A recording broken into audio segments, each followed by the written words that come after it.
Oh, look at that. How's that for a surprise countdown? What's up, everybody? Welcome to the Benzinga Listmaker Series. Good morning, everyone coming over from Pre-Market Prep. If you don't know what this show is, it's a new series we do every single month. We take a few minutes and we devote a special show to a specific theme. And the point is to highlight the top names, players, everything in that theme. Our last Listmaker show in January was devoted to alternative investments. Today's show devoted entirely to NFTs. There are a lot of projects out there. We have gone through, we've got our experts, the hosts of our roadmap show and more, have put their heads together and come up with the top exchanges, the top projects, the top promoters you need to know about in the NFT space. Why do we care? Well, I mean, you probably didn't realize that NFT sales last year, by some estimates, were anywhere between $15 and $25 billion. Huge market right now. So we're going to spend the next hour and a half to 2 hours talking entirely about NFTs. We have, here's how this is going to go. I'm going to bring on Luke Jacobi and Chris Katje, co-host of our roadmap show. They're going to go through our list makers, the top exchanges, promoters, and projects. Then we're going to have a couple panels, and throughout the entire time, we'll be taking questions from the chat. So smash that like button, and producer, let's roll that intro.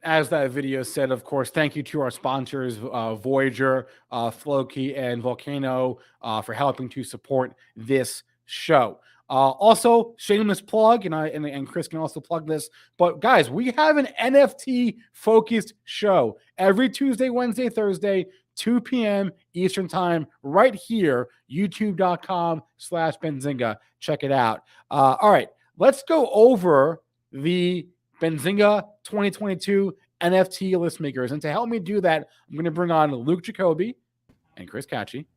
They're both here. There they are. Guys, good morning. How are we doing? Good morning, Spencer. Good morning. Good morning, sir.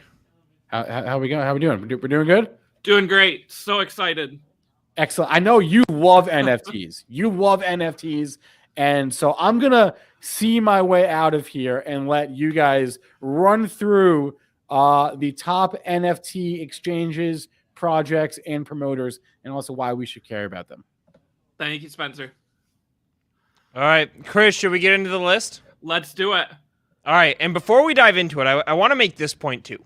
There are so many NFT projects, products, service providers, etc. And so the firms, the projects that we're going to name as a part of this list, it's a major stamp of approval. Right? That hey, we spent our time, right? We have a team who is in this world every day. We spent our time and we're saying, here's what's legitimate, here's what's really pushing the space forward. And so with that, I'm gonna move us into our first segment, NFT exchanges 2022 list makers. First one that we have, Chris.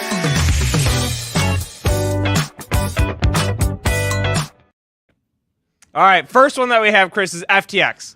Tell us a little bit about FTX. All right, yeah. So FTX, well-known cryptocurrency platform, they also dove into the world of NFTs. So they offer NFTs on the Ethereum blockchain and the Solana blockchain, which differentiates them from some other exchanges. No gas fees. They've partnered with some huge names like the Coachella Festival and Steph Curry, NBA star. They also just announced over the weekend that they launched a gaming fund to get into the world of NFT games. All right. That's interesting. Number 2 on the list, we have OpenSea. So number 1 is FTX. Number 2 in the exchange category, OpenSea. Tell us about OpenSea, Chris. Yeah, OpenSea, the leader by sales volume, over 21 billion, really took off in 2021. It's really been the leader in terms of buying and selling NFTs. They do really cater to Ethereum, which has led to some competition from some others.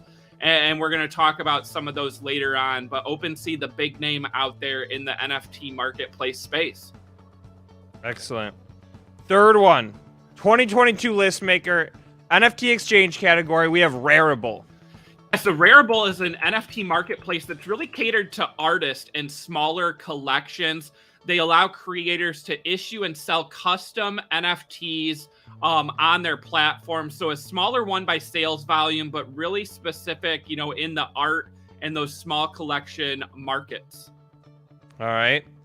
Next up on the list, we have Nifty Gateway. Yeah, Nifty Gateway, owned by the Winklevoss twins, who are behind Gemini. So well-known duo there. It's a premier marketplace to buy and sell NFTs. They have some exclusive collections. They've partnered with some big celebrities and big names, and also really trying to lower fees compared to some of these other exchanges. All right, Chris. So those are the first 4 NFT exchanges that are a 2022 Benzinga Listmaker. We have 3 more. Next up on the list is Crypto.com. Yeah, so Crypto.com, like their name suggests, they started as a cryptocurrency platform. They also have dove into the world of NFTs.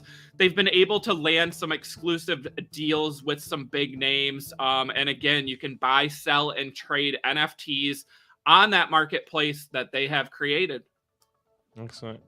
Chris, our next list maker is Dapper Labs. Tell us about Dapper Labs. Yeah, so Dapper Labs, recently valued at over $12 billion. This is the company behind NBA Top Shot, which was one of the NFTs that really helped drive people to the market. It was kind of like a beginner entry point, right? Offering sports, NFT moments. They also have expanded with deals with the UFC and some soccer leagues, and they recently launched NFL All Day. So now we have NFL NFTs as well. Huge market for sports NFTs being powered by Dapper Labs. All right, Chris, our last NFT exchange list maker, 2022. Do you want to guess what it is? You got a little bit of a preview on the screen there. I see I've got looks rare. And Luke, this is a newer one. So maybe they'll move up the list next time.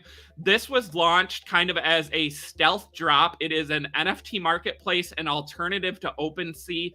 They launched with a token airdrop. So everyone who had bought and sold NFTs on OpenSea got free tokens. They have lower fees, and they also have spurred a wave of alternative marketplaces. So you actually get rewarded via that token for buying and selling on the marketplace. So a new way to give power back to the people with NFT marketplaces.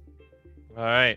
And let's take a break there. We just went through our 2022 list makers, NFT exchanges. For anybody out there who's just joining us, guys, this is our monthly Benzinga Listmaker event. This is where our editorial team dives in and recognizes the companies who are really pushing the frontiers of an industry. This month, our focus is on NFTs. We've got 3 different categories here in front of us. All right, I've got my 3 pieces of paper. We just went through our NFT exchanges. We're then going to be getting into NFT promoters. And then last but not least, NFT projects. I'm going to recap the list again in round of applause for all the companies that made these lists. This is a huge stamp of approval amid all the competition out there, amid all the new projects launching, technologies launching, etc.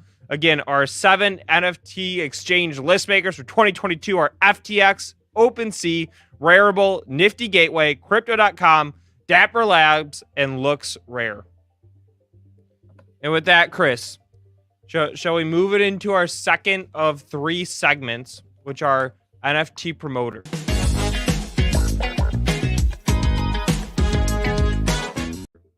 Let's do it. Let's do it. And I'm going to throw this one out to the chat as well. If you're out there in the chat, you're watching at home, your fingers, and maybe they're getting a little cold because you haven't typed in a little while, go ahead and drop questions in the chat. In addition to my papers, I got my computer here sitting alongside me. So I'll be looking in, and if we have a little bit of time, I'll be dropping in questions out of the chat. But without further ado, Chris, 2022 Benzinga Listmakers top NFT promoters. First one that we have, Gary V, VaynerNFT. Yeah, so I mean, Gary V, one of the biggest names out there, NFTs. He's really taken the market by storm. He was an early investor in these projects, also providing education, right? And, really empowering people, sharing his thoughts and opinions. And then he launched VaynerNFT, which has worked with some top brands, right? Budweiser, Pepsi. When they get into NFTs, it's through VaynerNFT. So he's providing that entry point for businesses and also providing that education for the consumer. Excellent. Next up on the list, we have Farouk. Yeah, so Farouk, well-known in the NFT space, does a ton of Twitter spaces, right, which is huge in the NFT market. He launched Rug Radio. He's building an NFT media brand, which recently launched their collection of NFTs. Over 230,000 followers on Twitter. Just one of the most knowledgeable people out there in the world of NFTs. And again, providing that education for the everyday consumer. Yep. And again, guys, if you're just tuning in, we are going through our 2022 Benzinga Listmakers right now. We're going through NFT promoters. And next up on the list, we have Hunter Orel. Yeah, Hunter, great guy. He started Future Proof XYZ, which is providing, media and education about NFTs. Hunter was an investor in Looks Rare, so he helped get that marketplace launched. He also launched his own collection of NFTs, 5555. He's a Bored Ape owner and well-known in that space, helping to drive that project. And again, just a big name in the NFT space, providing education. He's got over 80,000 followers on Twitter. He's been on the roadmap, our NFT show, several times, and really broken down what the NFT market is all about. And Chris, will you remind us when the roadmap airs?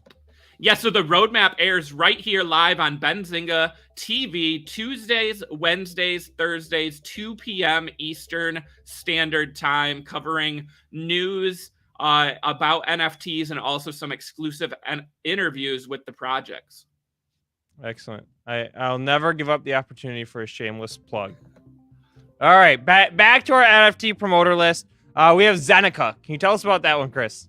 Yeah, so Zeneca, again, big name in the NFT space. He launched Zen Academy, which is a alpha group providing education and also some, opinions about different NFTs. They've been able to partner, offer exclusive access to some of these new NFT drops and mints. He has that Discord server. He also has a newsletter, YouTube channel, over 230,000 followers on Twitter. Again, a big name in the NFT space, providing that data and education for so many people out there.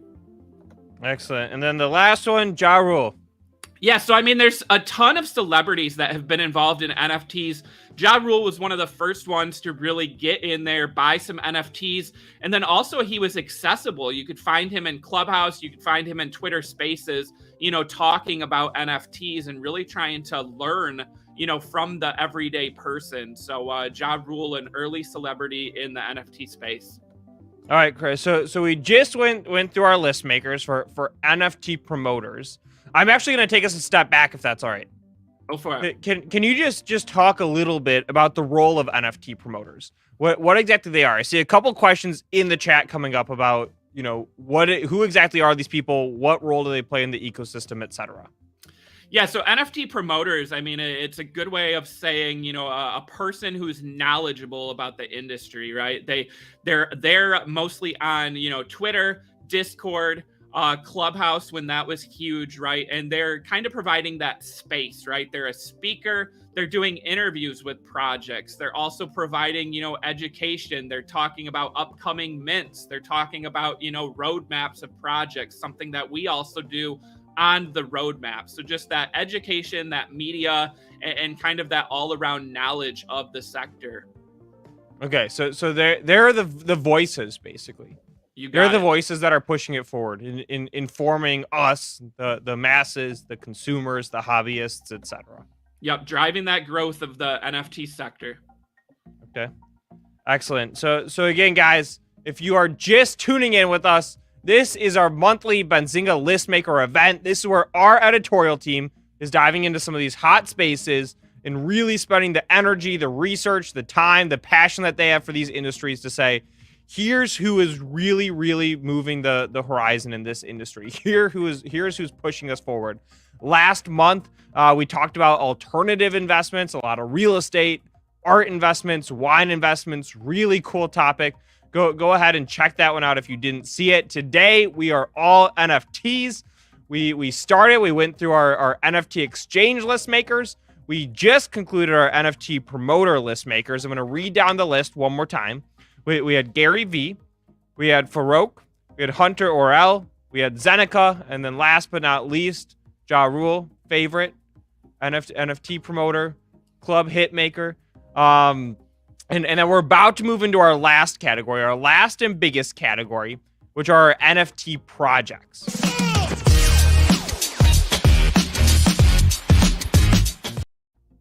They always cut me off with the videos. All right. So we did the exchanges, we did the promoters. Now we're moving into the projects. And I want to have some fun with this one for the chat. And so one, of course, smash the like chat, but I've got the list now. Nobody else has seen this list except for Chris and myself. We have the 13 projects that are going to be Benzinga Listmakers for 2022. Guess in the chat which projects these are. Whoever gets the most projects right, all right, you guess the most out of 13, we're going to send you some Benzinga merch. And you're going to get a customized Spencer Israel voicemail. What? All right, he's going to do your voicemail recording. Wait. Prize. I did not consent to that. I did not consent. We got to make some tweaks, Spencer. We got to make some tweaks as we go. All right.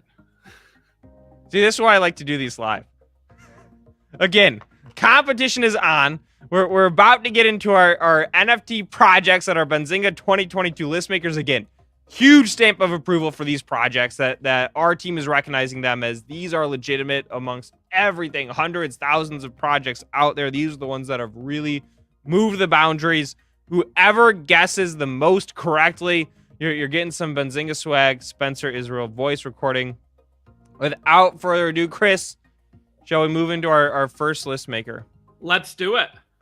All right. First one up on the list, Michael Wagner. Tell us about this one, Chris.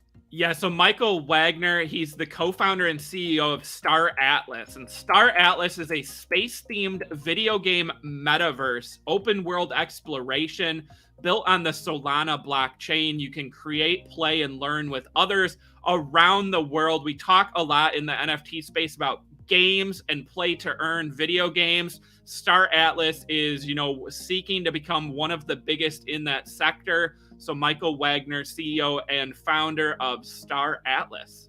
All right. I'm taking us to our next one. We heard the name pop up in the previous section, in the promoter section, now in the project section. We've got VeeFriends. Yeah, so VeeFriends, just like the name implies, is launched by Gary Vaynerchuk, right? A huge name in the NFT space, as we just talked about in the promoters.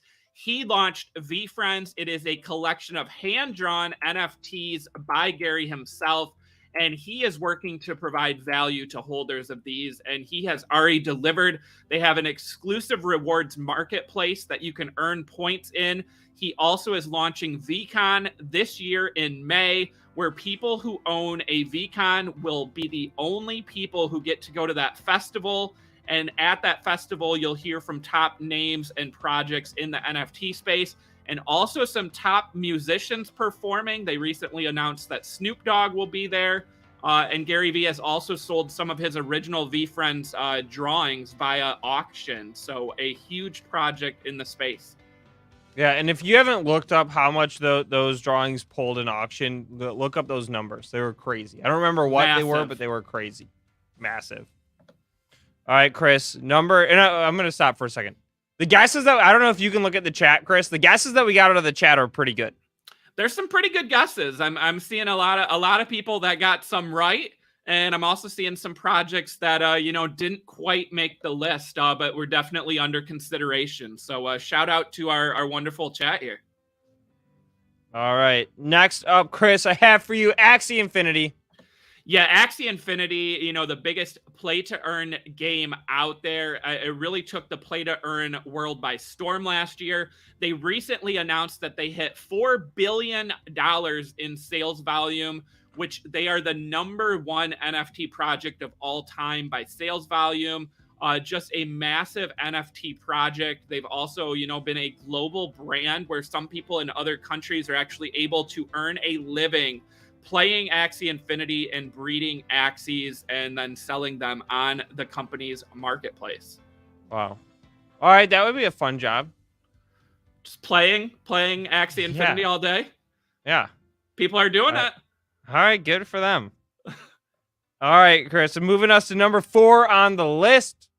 This one might not even need a description from you, but why don't you give it? Anyways, Bored Ape Yacht Club. Yeah, Bored Ape Yacht Club, probably one of the most well-known projects out there, a collection of 10,000. They also launched Mutant Ape Yacht Club and Bored Ape Kennel Club, 2 additional projects that were offered for free to owners of the project. Bored Ape Yacht Club has attracted some of the biggest investors and biggest celebrities who own Bored Apes. You actually saw a Bored Ape in a Super Bowl commercial a couple weekends ago. They also signed a media deal with Guy Oseary, the agent for YouTube, Madonna, and the Red Hot Chili Peppers. So they have more planned in the media space. They also launched an exclusive party last year where you had to own a Bored Ape. And if you did, you got to go on a yacht party, and you also got to go to an exclusive concert with performances by some top names in music. All right. And for anyone who's just joining us, I'm going to take a pause for a second, guys. This is our monthly Listmaker series. This is where we're recognizing the companies, the projects, the individuals who are driving a particular space forward. This month, it's NFTs. We are going through the NFT projects that we're recognizing. We've gone through the first 4. We have 8 more left. Chris, next up on the list, we have Cool Cats. Tell us about this one. Yeah, Cool Cats was a collection of 9,999. You can see that image on the screen. A lot of people have made this their profile picture on Twitter. One of the biggest out there. Huge valuation. They also are driving forward with new projects. They recently launched Cool Pets, which was a planned game that they are going to launch. They have the Milk Token, which introduces tokenomics to that project. And they also have a partnership with Time Magazine. So they were one of the, big NFTs that really drove into mainstream media via that partnership. Excellent. And Chris, next up, another one that probably does not need much of an introduction, but give it anyways, CryptoPunks. Yeah, CryptoPunks considered the OG by many in the NFT space. It was one of the very first NFT projects ever launched on the Ethereum blockchain. And these were actually launched as a free project, and now they command massive valuations. You also see huge investors and celebrities owning CryptoPunks. They also are featured in auction a lot of times. The project does have some scarcity, as there's actually believed that a lot of these have disappeared over the year because they're owned in wallets that people no longer have access to. So there may be less CryptoPunks really out there for people able to buy and sell. So huge valuation, one of the top projects, and again, considered an OG in the NFT space. And I'm going to throw this one out there for everybody who's watching live. And then everybody, even if you're not watching live, you're going to be watching it on replay. Take a second, pause. We have 6 more projects left to recognize. A lot of the household names or the names that are more Main Street, we've already gotten through. How many of the final 6 can you name? If you're watching it live, throw it in the chat. Everybody's watching it on replay. Open up Notepad on your computer. Type it in. Let's see how well you know the space. And with that, Chris, next up, we have CyberKongs. Yeah, CyberKong's another massive project. This actually launched in March 2021. So believe it or not, it was one of the earlier projects. 0.01 was the cost. These things now trade with massive valuations. Collection of 1,000 was the start, and then they introduced breeding to bring 4,000 baby cyber Kongs into the ecosystem. Every Genesis Kong yields 10 banana a day. That is their token. So they were one of the first projects to really introduce their own token and get into tokenomics, which now has become a huge part of a lot of these NFTs that have launched. Thank you, Chris. Next up, we have the Sandbox. Yeah, the Sandbox is a metaverse play, right? So they have huge partnerships. Adidas, Snoop Dogg, the Smurfs, Care Bears, Atari, so many different, media brands, consumer products are buying land in the Sandbox because that is where we're going with the metaverse. They've hosted some concerts and some virtual events there, and land is scarce in the Sandbox, which people are starting to realize more and more. All right. Next up on the list, Chris, we have Doodles. Yeah, Doodles is one of the newer ones that came out in 2021, a collection of 10,000, floor price of almost 11 Ethereum right now. It's very vibrant colors, right? Very unique, something that wasn't, out there in terms of the color, in terms of the eyes, not being on the face like that one. They are launching some other projects. They've partnered with some other projects, and just one of the biggest and most well-known, and really driving to that blue chip line here pretty soon. All right, Chris, we're starting to get to the end of our list, and I'll say that the quality of the guesses, chat, this is on you, have definitely declined a little bit, okay? Everybody knew Axie Infinity was going to be on there. They didn't get very many Doodles. Next up, this is another one I did not see out of the chat yet. CloneX Artifact. Chris, tell us about this one. Yeah, so Artifact was a well-known digital sneaker company, and then they launched their own NFT, brand, CloneX, which is kind of an avatar metaverse play. And in the midst of them launching CloneX, it was actually announced that Nike, right, one of the biggest companies out there, is acquiring Artifact. So that is Nike's entry really into the metaverse, into NFTs. So I expect big things coming from Artifact and CloneX, with Nike now driving from behind the scenes. Excellent. Next one I'm going to throw at you, Chris. Art Blocks. Yeah, Art Blocks was the first of its kind platform. It is art projects, generative content. So you buy one and it randomly generates an art image based on some different traits. It was launched by Eric Calderon, who's also known as Snowfro. He funded the project by selling some CryptoPunks. We actually had the chance to interview him.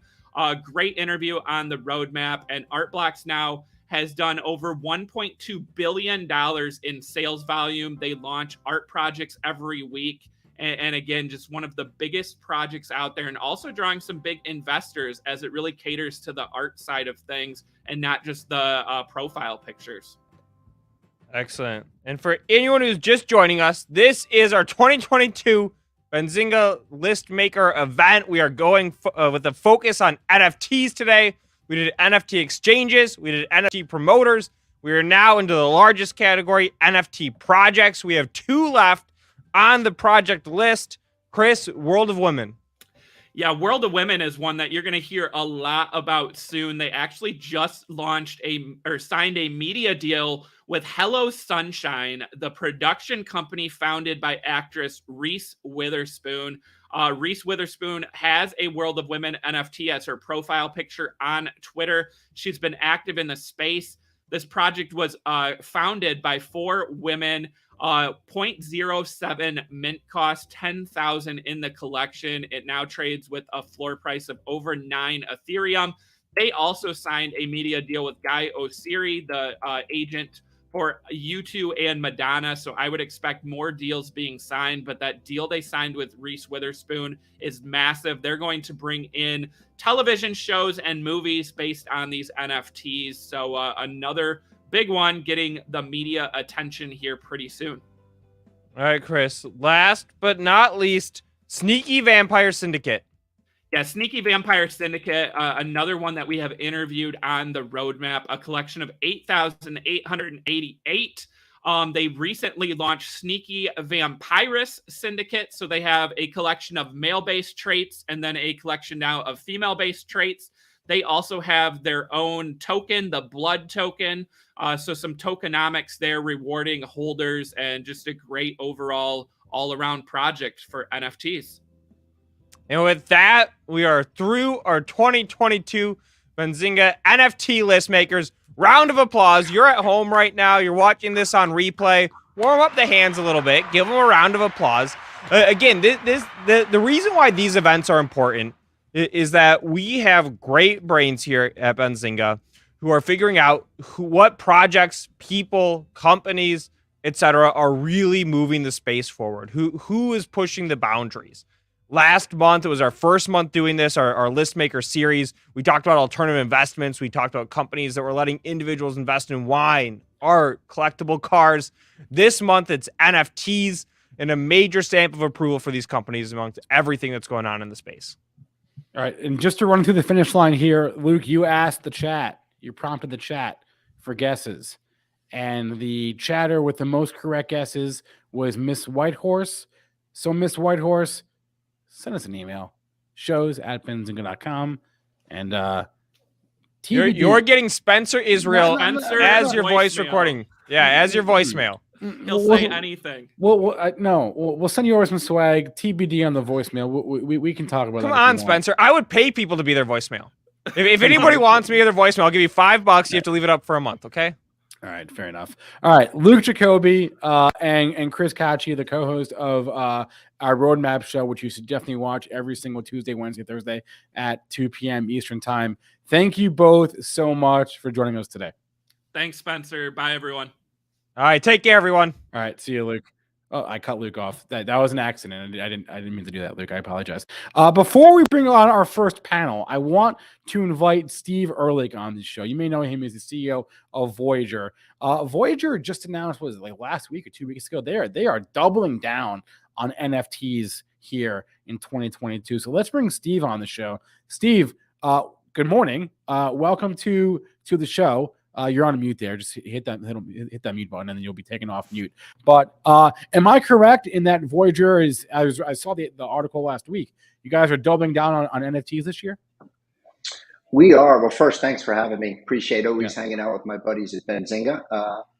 And yeah, we are. Look, we hired a staff to build what we think is going to be really unique aspect of NFTs for Voyager. You know, the value proposition for Voyager is always to bring multiple exchanges, marketplaces, etc., into our app to allow consumers the widest range of opportunity to invest in the digital markets. And so by doing the project we are on the NFT, is the aspect of being able to deliver more to consumers. So we're doubling down on that. We have a team in place to do that. We're excited about all that on a go-forward basis. And you're scaling up that team constantly?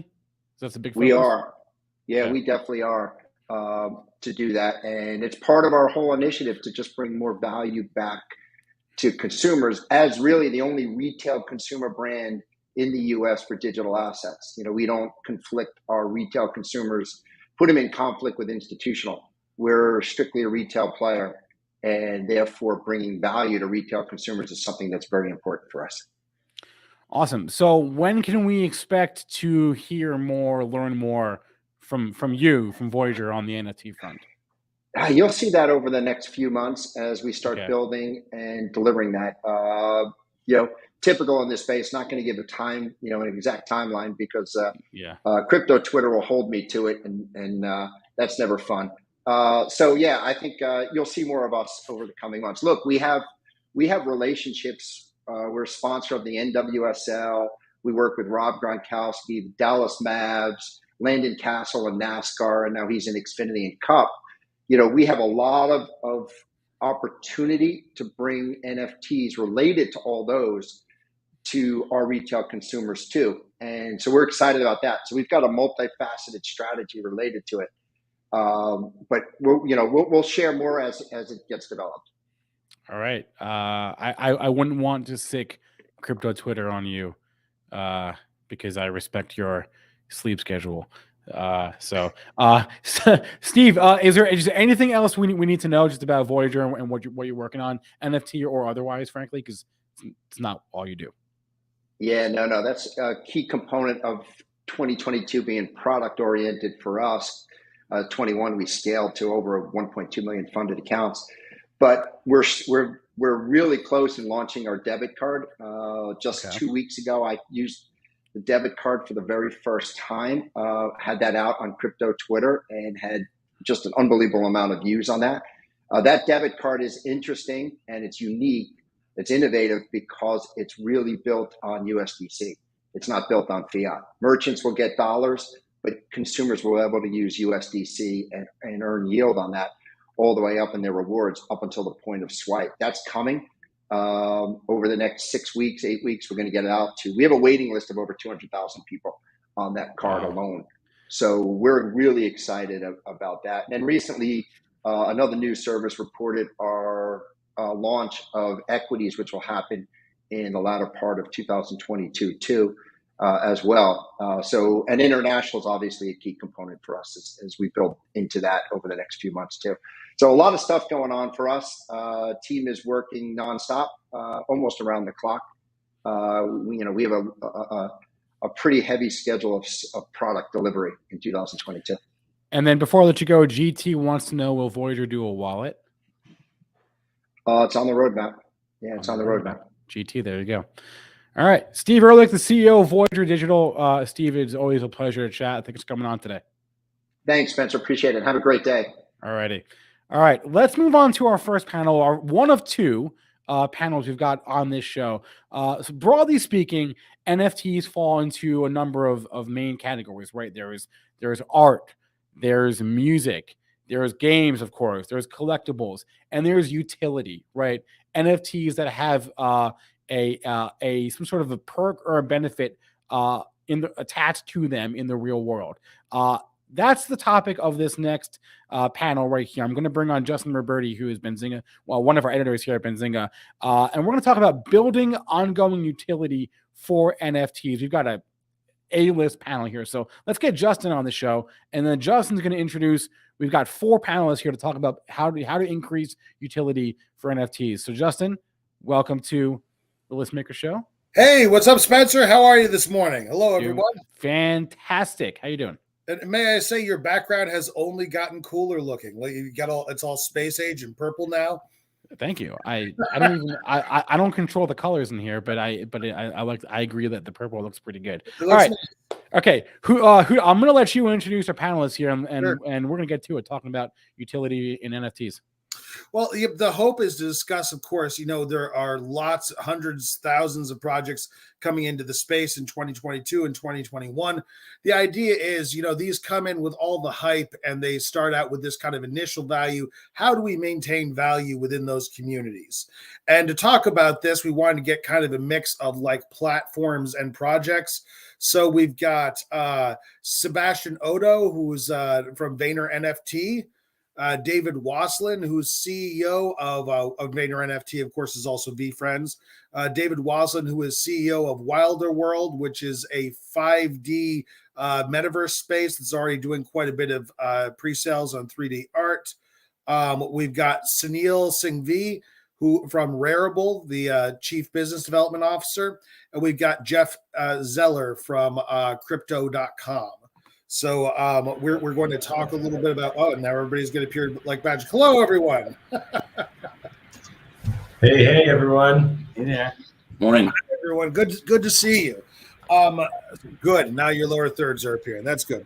Well, it's good to see everyone, especially you, David. I guess it's in Singapore. It's Singapore there, so I don't know what time it is for you right now. Nice time. That's right. Hey guys, what's up from Singapore?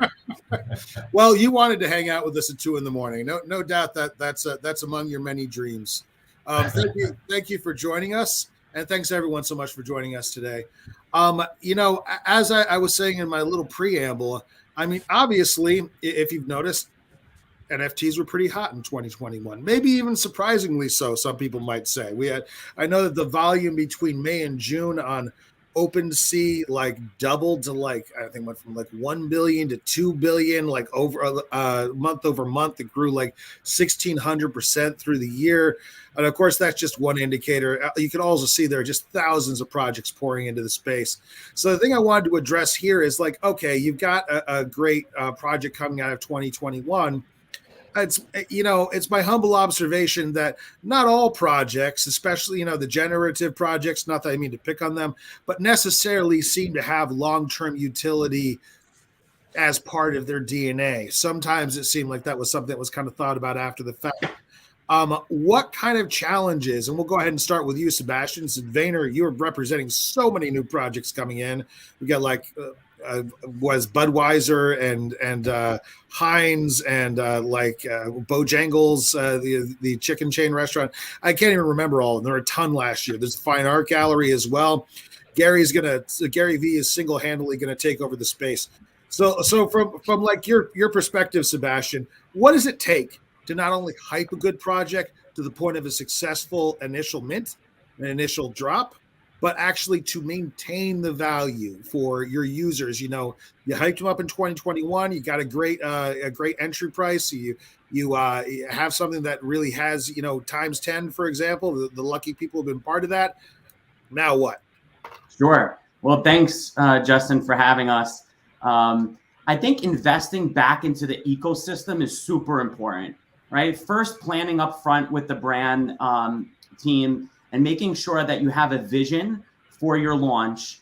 I think that's key. The second thing is once you start to, get consumers to purchase your NFTs or be part of your community, investing back into the system is important. And you can invest back into the ecosystem in two different ways. One, financially, you could start to airdrop or provide utility in that respect. Or you could create spaces for those communities to start having conversations and learning from them and listening from your communities. So I think a lot of projects sometimes forget to listen to their communities, and it's super important to hear them out and then pivot your project in a way that works for them. Mm-hmm. What do you think, Jeff? I've noticed that crypto.com did more curated and high profile drops this year.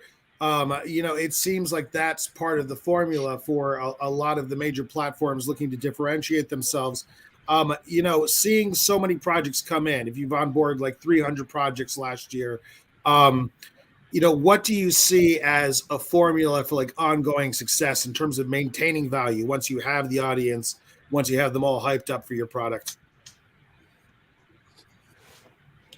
Sure. Morning, Justin. So I just think it's amazing how much things have evolved in the last year.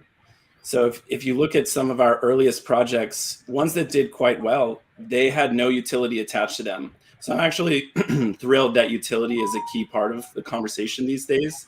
Right. For example, we have a launch coming up next week with our partner, Aston Martin Cognizant Formula One. You're freezing up a little bit. Okay, go ahead. Sorry about that. So Aston Martin. Let me know if it happens again. But they were one of our first launches, didn't have any announced utility at the time. Right. But the amazing thing about what we're able to do with NFTs is we can go back to those owners and holders now through a snapshot and do the things like Sebastian was talking about. We can airdrop them an asset. We can give them access to something else. Mm-hmm. But doesn't it feel like an afterthought sometimes? I mean, and I'm talking like top 20 NFT projects. There are some moves that clearly are, an attempt to tack on utility where it wasn't necessarily the first consideration. Look, if they're learning along the way and they're really committed to it, I think the point at which you add utility doesn't really matter, right? If you come in with humility and you say, yeah, maybe it would have been better if we had that at first, but at least we're committed to it now.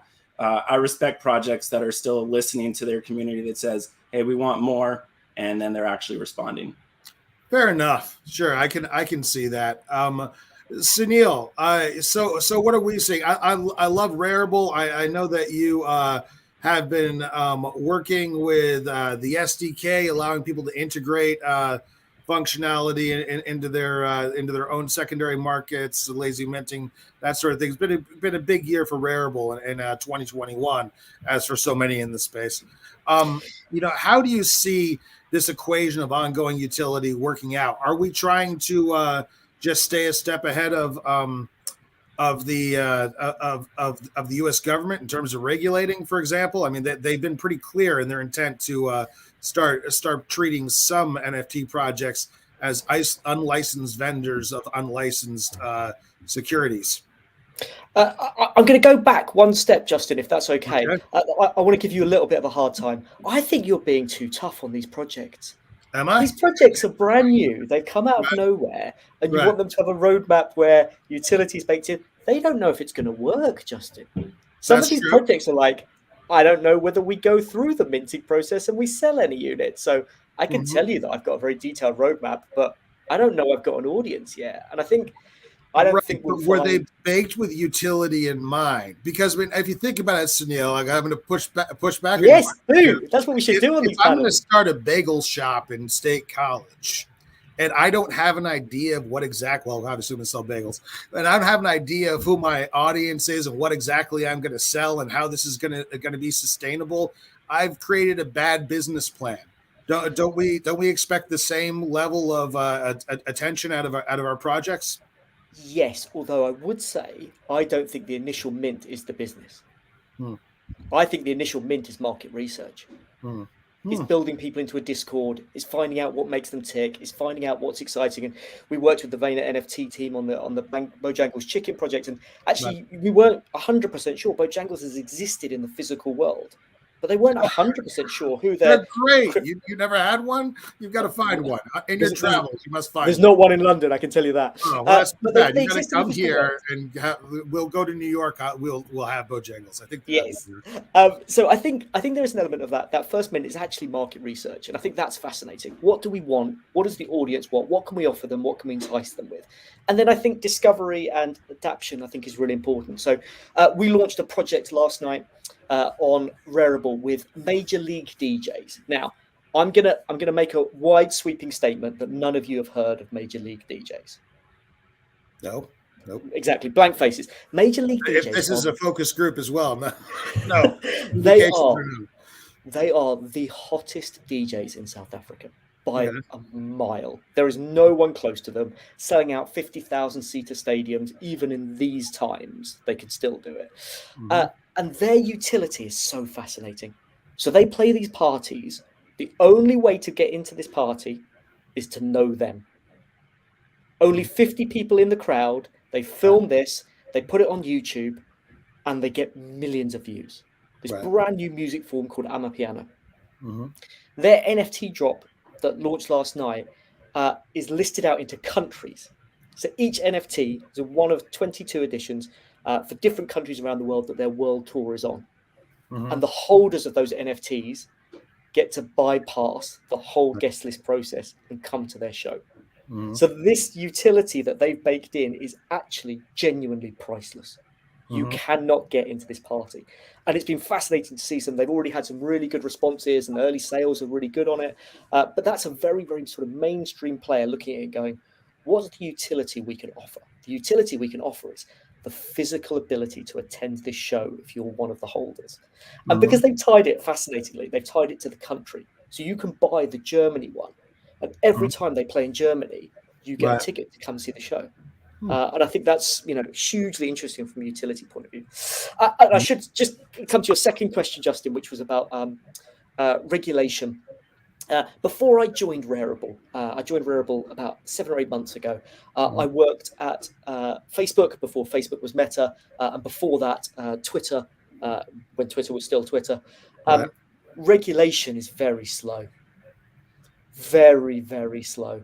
The ability for the American government to really understand what they want to do with social media has been very slow. Now, I think there's a different set of people that are interested in regulation in this space than other spaces.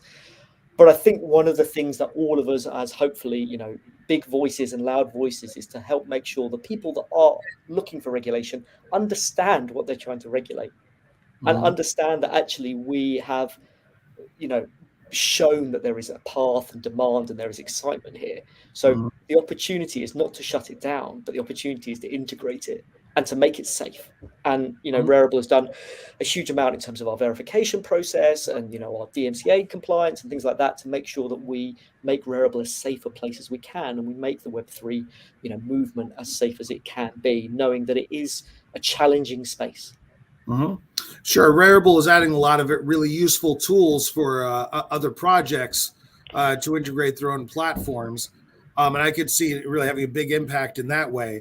I want to move on and ask Dave a question quickly. I mean, now Dave, you're our metaverse representative in this case. I guess Wilder World is was the designer Frank Wilder. You called a 5D metaspace, is that correct? Yeah, 5D metaverse. That's how we tout it. Right. So it seems like in terms of creating ongoing value, metaverse has like a double-edged sword. Like in some ways, you've got a limitless space, so therefore limitless potential theoretically. But at the same time, I know that Wilder World already selling cars and shoes, for example, to go along with the metaverse space that you're creating. Like what it requires is the context of the actual workable metaverse. How are you going to going into this year? Like I can't help but be reminded of the game development cycle, because I'm kind of an indie game dev on the side. Be like, people are going to want to get inside this thing and kick the tires. People are going to want some sort of pre-alpha walk around to be able to see that they're able to utilize their Lamborghini or a space car NFT, for example. So you've got kind of like future utility baked in, but it's all dependent upon this thing being workable and available. How are you going to handle that in 2022? What can we expect? Yeah. I mean, speaking of utility, we're building our metaverse in Unreal Engine 5. So it's fully photorealistic. It's 3D. High fidelity. And then the NFTs that we've dropped so far that are populating the world are so far it's these kicks, these Air Wild kicks. They're shoes. You can wear them on your avatar. You can walk around. Everyone needs to have some cool clothing and apparel in the metaverse. Then we have these Wilder wheels that you can drive and race around and even rent out and whatnot. And then some of our NFTs you'll be able to stake and then earn rewards based on that industry that is creating revenues for it. So like the wheels industry, for example, all these races that people are making, there's going to be revenue that goes back to the DAO. And then the wheels, you'll be able to stake them and earn a portion of that revenue stream. But I mean, just taking a step back for a minute, to touch on a couple points here, like we're talking about, are all these NFTs just useless and no utility? And Sunil's making the case like, hey, come on, like go easy on the sector here, because these are great. I didn't say they were useless. I'm just going to put that out there for the whole. Didn't say that. It's slightly contrarian in my tone, though. That's true. I just find that the crypto industry is pretty ruthless, but they're also pretty forgiving. They're ruthless when you do something nefarious, when you do something wrong, you're not good to your community, you don't treat your community well, you don't pay back, you don't play fair. Like you'll get torched, you'll just get lit up. But they're pretty forgiving when you're transparent and you're like, hey guys, we're busting our asses off out here and we're doing everything we can. We're trying to create utility. This is the roadmap. Give us some leeway, give us some time. And everyone's like, yeah, like we support that. Like here, we'll fund you. Here's a crowd sale. Here's the token drop that will bid up these NFTs and help you raise capital. And then we'll give you some leeway in order to create that utility down the road. So I mean, what we're doing at Wilder World is creating this virtual world and metaverse. It's got a pretty cool mystique and branding to it. And yeah, so far our community loves it. We're engaging with them and back to some of the earlier points, community is key for sure. Yeah, it certainly seems to be for you. I mean, how active is your community right now? Because like your product is for the most part future tense right now, right? Have you done any pre-alpha walkthroughs or anything like that? We're in pre-alpha right now, actually. Yeah. So some of the utility and engagement with the users are around these drops that we do. So it started with the kicks, and there were only 200 of them that started, and then we did these Wilder wheels, and there were 5,000. that are live and trading right now. And then we did a building, a crib, we call it the cribs. And so this building only had 108 units, and our community is in the tens and hundreds of thousands, but only 108 units. So how could we have sold that and got that out to everyone? There's a huge whitelist and a huge event that we did for people to get whitelisted, and they had to submit content and create these videos and articles and whatnot. Then they got a whitelist spot, and then we just did a lottery for the rest. But we try to engage the community with these drops that we're doing, right, as we get into the rollout of the world. Well, it's cool. I haven't worked with UE5. I know that UE4 has a special feature, which is every time they do a dot release, every asset breaks. So hopefully I have rebuilt the same. Well, I shouldn't say I'm yeah, that's pretty much all of crypto too. I've had to rebuild the same city 6 times, I'm pretty sure, over the past 5 years. Yeah. But Sebastian, you and David have something in common in that there's already sort of, I mean, I'm talking about VeeFriends specifically in this case. Hopefully we talk about VeeFriends for a second. You've already got kind of some utility baked in with your initial idea, because VeeFriends connects to Gary V and connects to the, a version of the seminars. He was already doing seminars before this, obviously, just as a sort of motivational and entrepreneurial speaker. And so now there's a continuation of that. So you're creating like a physical community with, I think, your first show coming up in May. Is that correct? Yeah, absolutely. So that's a pretty good pivot. I mean, is that kind of where you've centered your like community building and community like maintaining or value maintaining, ideas in terms of keeping people hyped for something that's coming up? Yeah, I think it's going to be important. I mean, Gary does an amazing job in the VeeFriends team in community building and education, and also awareness about what's happening next with the program. I think, as we start to move past COVID-19 and people start to get back to their normal lives, I think community will mean 2 things: one, in real life community, and then online. And it's going to be really interesting to see how collections start to pivot in both directions and offer, in live events, meetups, not only in real life, but also online. And I think that's going to be so exciting to see over the springtime and into the summer months.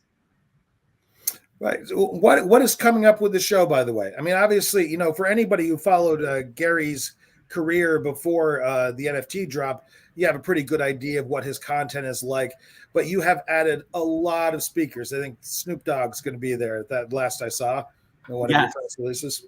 Yes, he'll be there. I would recommend that if people are interested in learning about VeeFriends, that you join the Discord. That's where you're going to get a lot of the information real time of what's happening with the speakers, what's happening with, in terms of travel logistics, and also just connecting with other people there. The whole purpose we're bringing, we're making this event come to life is for people to network and to learn and to grow. This is a long-term game. Gary talks about it all the time. This is not a short-term play for Gary and the team. This is long-term. So building these valuable connections with the community, like we're doing right now on this, is super important. All right. Well, definitely. Well, that'll be interesting. It'll be interesting to see that show. I mean, what do you think, Jeff? Gary, to quote Gary V's the ABC interview from the end of from like January, if I'm not mistaken, he was talking about less than 1% of projects maybe skimming by without taking a major hit. He was proposing essentially that a lot of them are over, that there has to be a correction, which honestly, I don't have the stats in front of me or the ability to crunch those kind of numbers, but has there ever been an industry that grew quite so exponentially in such a short period of time? I mean, like, I'm not sure what that sustained level of growth would do. Everything would become an NFT. But I don't know. Are you thinking this year that it's going to be there's going to be a higher bar for projects to like get into the space and stay in the space? Definitely. There's much more competition. I'm glad you brought up Gary's interview in January. I also really liked a tweet he sent out a few weeks ago that said, current day NFTs are collectability with a hint of utility. Right. Future NFTs will be utility with a hint of collectability. So I love that we're moving in that direction. Yeah, that's true. And, regardless of the floor price, if that's what you're using to measure the success of these programs, if you take this longer term view, companies that are investing in the programs that they're building don't have to win in year one. We try to talk to some of our partners about looking at an NFT program as essentially a blockchain version of your biggest fans, potentially, if you want to use it that way. So if you just launch it, bring those people together, there's really no ceiling on what you can build in years 2, 3, 4, 5, and beyond. But the space gets so speculative, especially in discussion, these hyper active discussions with, investors on Twitter and on Discord. Is there a lot of patience to let a success develop? I mean, to go back to my imaginary coffee shop that I'm never going to open, on average, it would take 5 years for my little coffee shop to become profitable. That's just on average in the US for opening up a restaurant. Can you imagine if an NFT project came in and was like, okay, guys, it's going to be a 5-year ride, how people would react to that? Well, that's the story a lot of startups will tell to venture capital and the public. And I think that there is a tolerance for investing into the long-term version of that project. I think there's a space for projects that want to win and win quickly financially, and others that are meant to be a slow burn. I think it really depends on how does the company want this NFT program to function. Are they viewing it as purely a revenue driver, or are they viewing it as community engagement? These days companies are monetizing their social media, but that wasn't really how things started a decade ago. Mm-hmm. It's a little bit of a flipped model right now where we immediately went to monetization, and that's fine. But I think companies are also recognizing that it can be a communication and engagement tool, and they can even move away from needing the program to be purely revenue driving. So I personally think there is a middle ground where it can be both, just like social media is today. Very good. I'm going to go back over to Rarible. Alex Salnikov, one of the co-founders of Rarible, is one of my favorite people in crypto. I love talking to him. And he described NFTs as being, tools to build communities. Is that how Rarible looks at NFTs philosophically? I think so. I mean, I think our job as a marketplace is to make sure that we offer the widest array of NFTs possible, which is part of the reason that we unveiled Tezos and Flow at the end of last year, and we've got Polygon ready to go as our next chain, and then hopefully Solana in the not too distant future. So I think there's a job as a marketplace to say, we make the things available, we give you the tools to create your NFTs. I think when we're asked philosophically about, what makes a good project, I think, exactly as some of the stuff that we've just heard, that notion of community and community building is hugely, hugely important. And I'll throw a whole industry under the moving train here. Some of the most depressing conversations I have are with the sports industry because they come with one eye on the money and not the community building. Which, when you think about it conceptually, is so wild because nothing drives community like sport. Nothing. It's a wonderful, like with the exception of possibly pop music, nothing drives that deep sense of engagement as wearing your team's colours. Like that's real community. But actually, because they're spoiled. I mean, like up till now, like if you love a team, you love that team, and if they can sell you a new version of an orange and blue hat for $50. They do it every year. Yes, so to them, absolutely. This is just merchandising again, right? Exactly. And I think that's where the huge opportunity is. So we completed a project last year with the Utah Jazz where they actually threw off the shackles of what the industry says, which is, can I sell you the bobble hat in the metaverse now? I've sold it to you with the championship colors and without the championship colors. Now can I sell it to you in Wilder World or wherever else? But Utah Jazz thought about it and they were like, what do our core fans want? And how do we understand how many of them are crypto aware? And they looked at it as that opportunity to say, actually, how many of our audience have wallets and really want to buy an NFT for us? So let's do a really limited drop and let's pile on the utility. So actually, the holders of the Utah Jazz NFTs get to take part in like a virtual locker room where they get to come and meet the players, either playing currently or ex-players. They meet the management staff and they can join in that environment.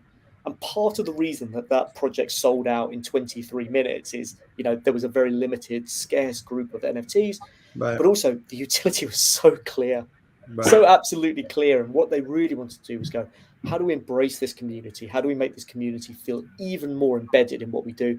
And then we can think about monetization opportunities afterwards. Once we've understood who they are, understand what they want to do, then we can build from there. Mm-hmm. It's interesting, though, Dave. I'll take this one to you, Dave.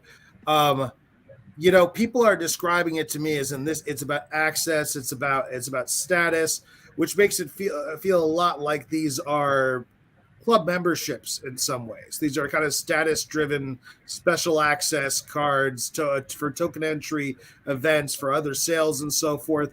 Yet there was not a booming business of private clubs before NFTs came along. In other words, a lot of people would get ready to spend on a Bored Ape and be able to access, the restaurant, the events that they have set up. Or I guess it's V Friends that has a token access restaurant that, under other circumstances, I doubt we'd be talking about a 10,000, like the equivalent to like a country club pass, essentially. Like we're talking like $10,000, $20,000 for, well, I guess it's for life. But is it more about the membership? Is it more? Are NFTs about digital ownership? Are they about community, or are they about marketing? Because I have the advantage of talking to some of the brightest people in the space. One of the things I love about my job. But why don't you go ahead and settle that for us, Dave? Because I've heard all three of those proposed to me, sometimes more than one by the same person, for that matter. It's everything. I mean, it's everything. There's just so much you can do with NFTs. Like the people that are sleeping just don't get it. But they can be a collectible. It's something that like just speaks to you and you love it and you vibe with it. You want to put it as your profile picture. And there's nothing wrong with that, because that's the same thing as someone walking down the street with a Louis Vuitton bag or driving their fancy car, and that's what represents them. That's what makes them feel good, or the clothes they wear, the tattoos they have, or the jersey they're wearing. Like this is just a digital representation of something they're passionate about. And then it goes into the utility. Yeah, it gets you access to these certain drops, and you're a fan of this artist or musician or sports player, and then it gets you access to the next drop, or that backstage pass, or that restaurant, or whatever it is. There's utility. Then there's just gaming and playing. You can play these NFTs. You can trade them. You can earn rewards and then power them up to a higher level. Mm-hmm. And then there's of course the speculation and trading aspect of it.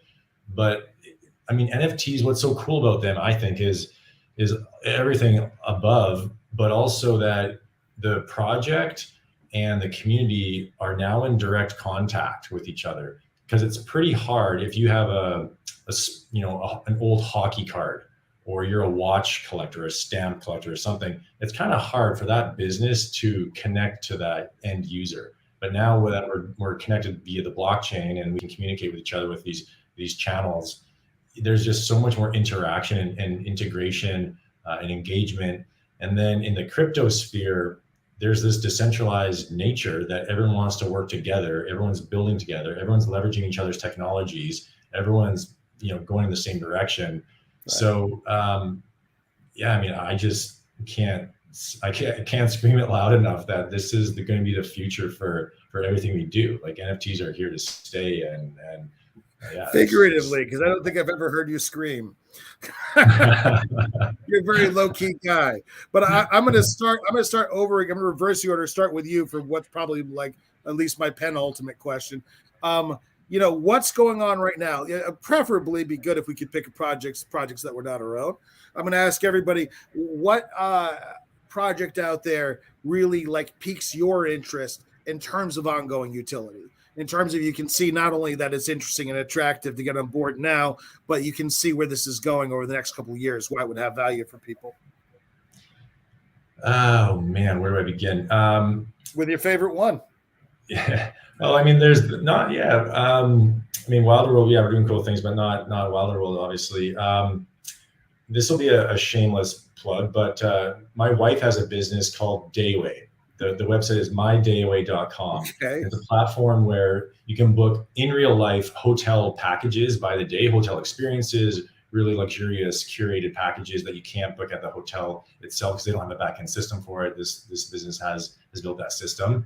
And Dayway is going to do a Genesis card and this Genesis NFT drop. And then it gets you access to exclusive packages or early access to these like hotel packages, and then exclusive upgrades and things with like American Express and a whole bunch of things. So that's like a Web 2 business merging with Web 3. Right. And this is what's so cool about where we're headed with NFTs is pretty soon every business in the world is going to be having some NFT integration or some crypto integration. And I think NFTs are a great way to begin for any Web 2 business.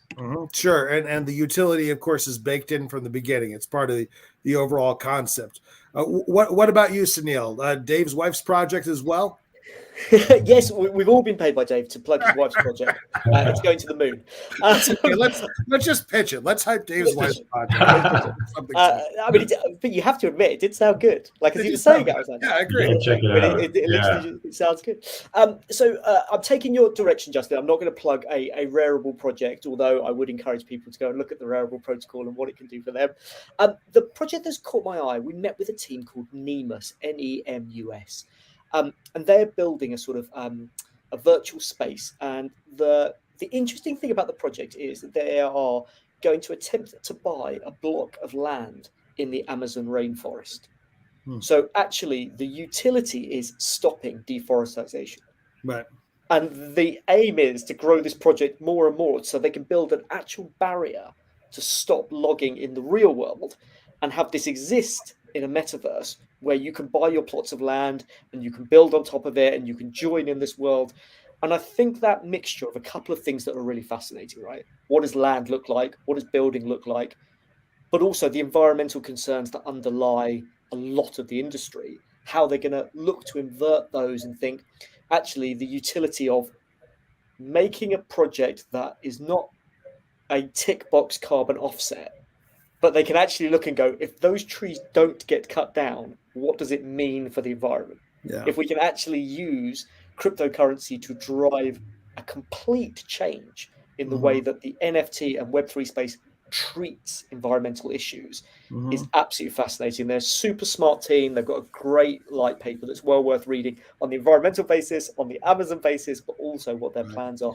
And it's something we're going to have to address this year too. I'm not trying to make a statement, people watching, I'm not validating the veracity necessarily of some of the criticism. I'm just saying I don't think the criticism will stop. So we're going to need a way to mitigate it, to speak to regulate, when it comes to environmental impact, in other words.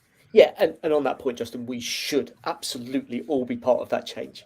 It's not enough to say, oh, it's exaggerated. Okay, so let's show it's exaggerated. Let's find ways to further mitigate it, and let's never, ever stop.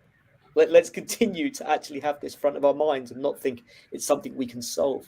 We absolutely have to keep it front of mind. It's why we put in, the ability to offset your collections. It's why we've got our partnerships with carbon offset groups as well.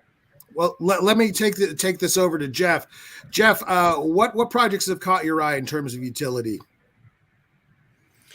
Well, I think VFriends is setting the gold standard. They're showing really what's possible with an event conference built up around their program.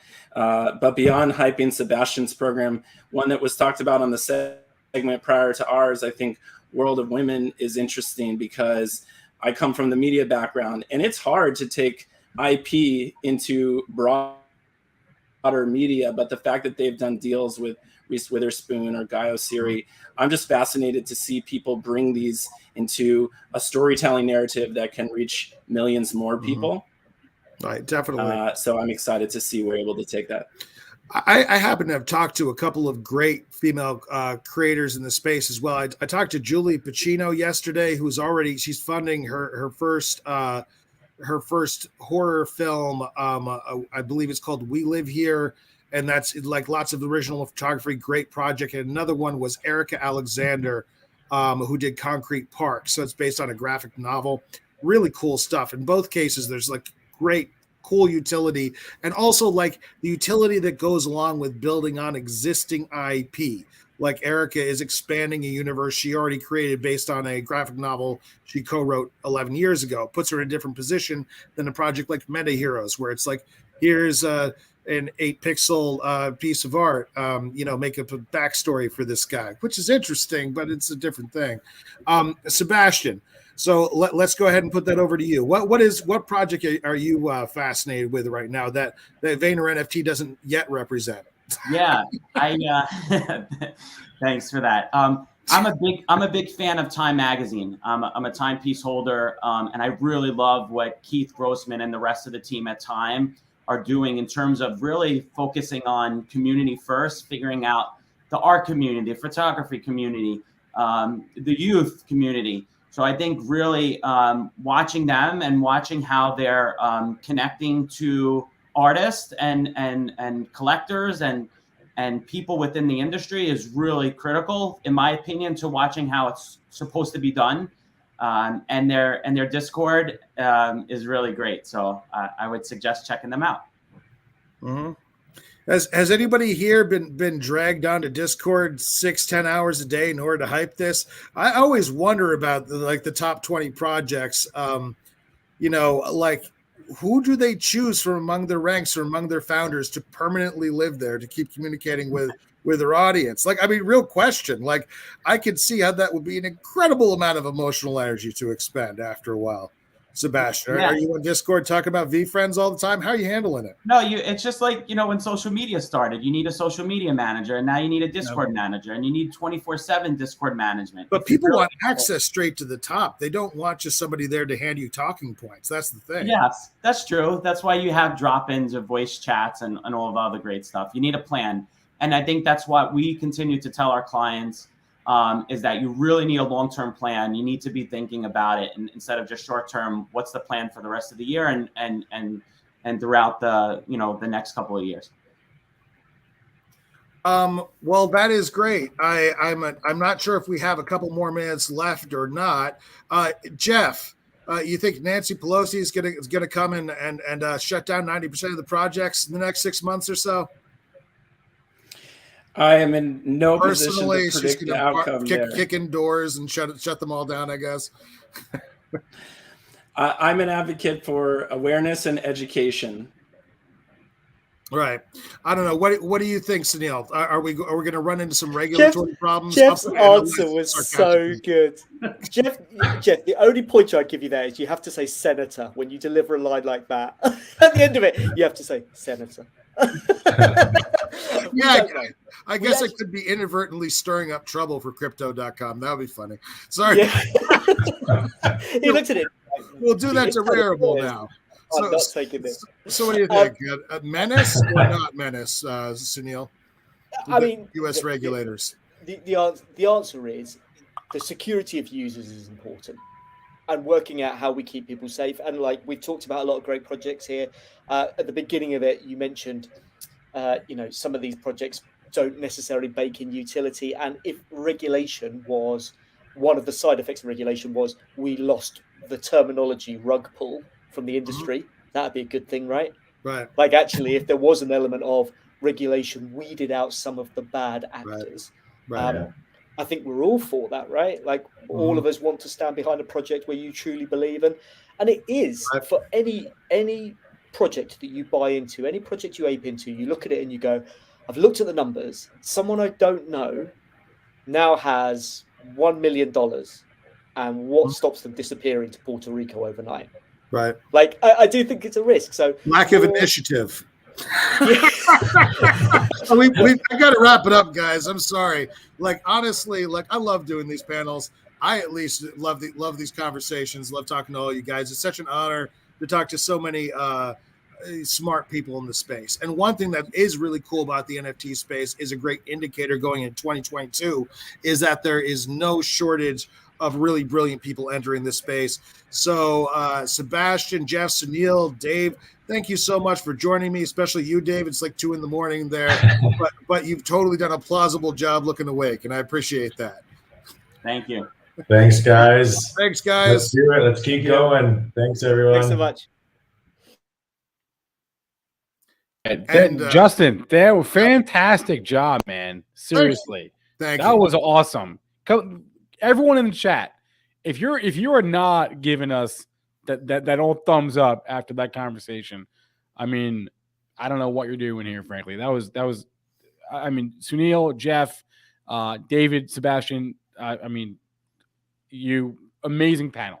I was wildly entertained that entire time. So thank you for doing that, Justin.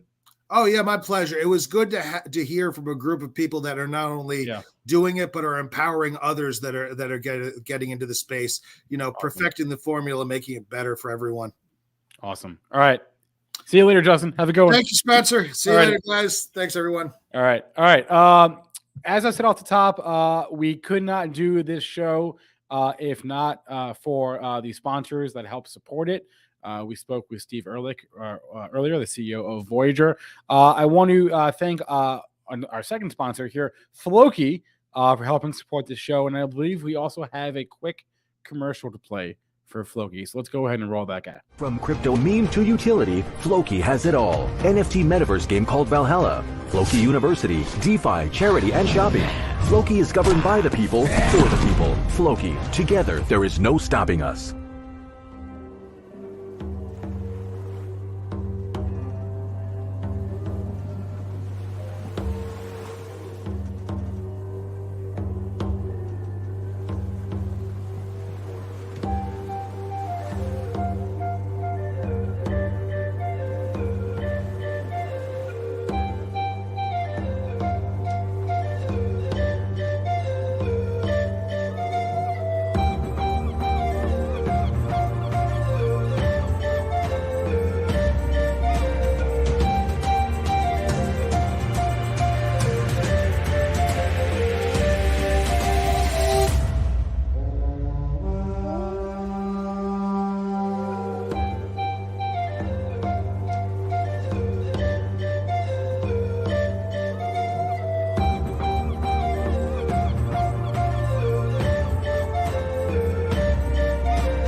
Floki Valhalla. There you go. All right.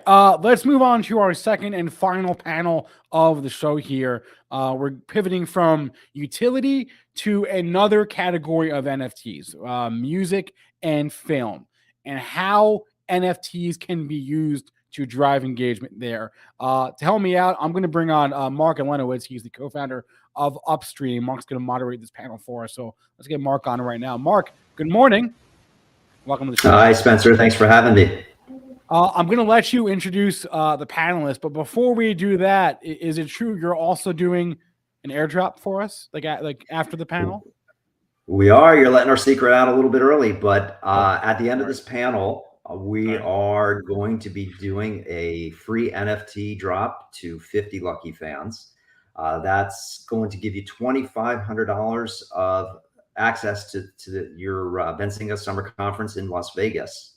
So what we encourage everybody to do is go to the app stores now, download the Upstream app. You search it there. You're going to go through just a couple simple steps. Go ahead and install it. And at the end of this panel, we'll give you the code that will unlock the first 50 people to be able to get that $2,500 free pass. And again, that's in the Upstream app. Boom. All right. Mark, I'll give you the floor here. Why don't you introduce who we got coming on right now? Fantastic. So today's panel is about music and film and using NFTs to drive the future of fan engagement. So as you said, it's a little bit different than what we've heard before, but we're really looking about how fan engagement is going to be in the next horizon to integrate what we see in our daily lives through music and film and entertainment, and how to create a more immersive fan engagement experience that's going to eventually transition into the Web 3.0. So to give you a little background, I'm Mark Lenowitz. I am the co-founder of Upstream. We are a merge exchange market and the only regulated national securities exchange in the world powered by the blockchain. So not only do we do digital securities, but we also do NFTs, but in a secure and compliant manner. I'm also the president of Horizon Fintechs, which is the architect around the entire Upstream methodology and marketplace, and we power it. And really all this comes together because I've been a Wall Street banker for the last 30 years. I've been very active in the Jobs Act, specifically Title IV, which is known as Reg A+. I created the methodology for fans to be able to buy into opportunities and actually have them trade on the New York Stock Exchange and NASDAQ. Upstream itself, as I mentioned, we're a fully regulated marketplace, but what we focus on are really NFTs to the masses. But we do it in a compliant manner that's compliant with the Bank Secrecy Act, the Patriot Act, and all the European regulations.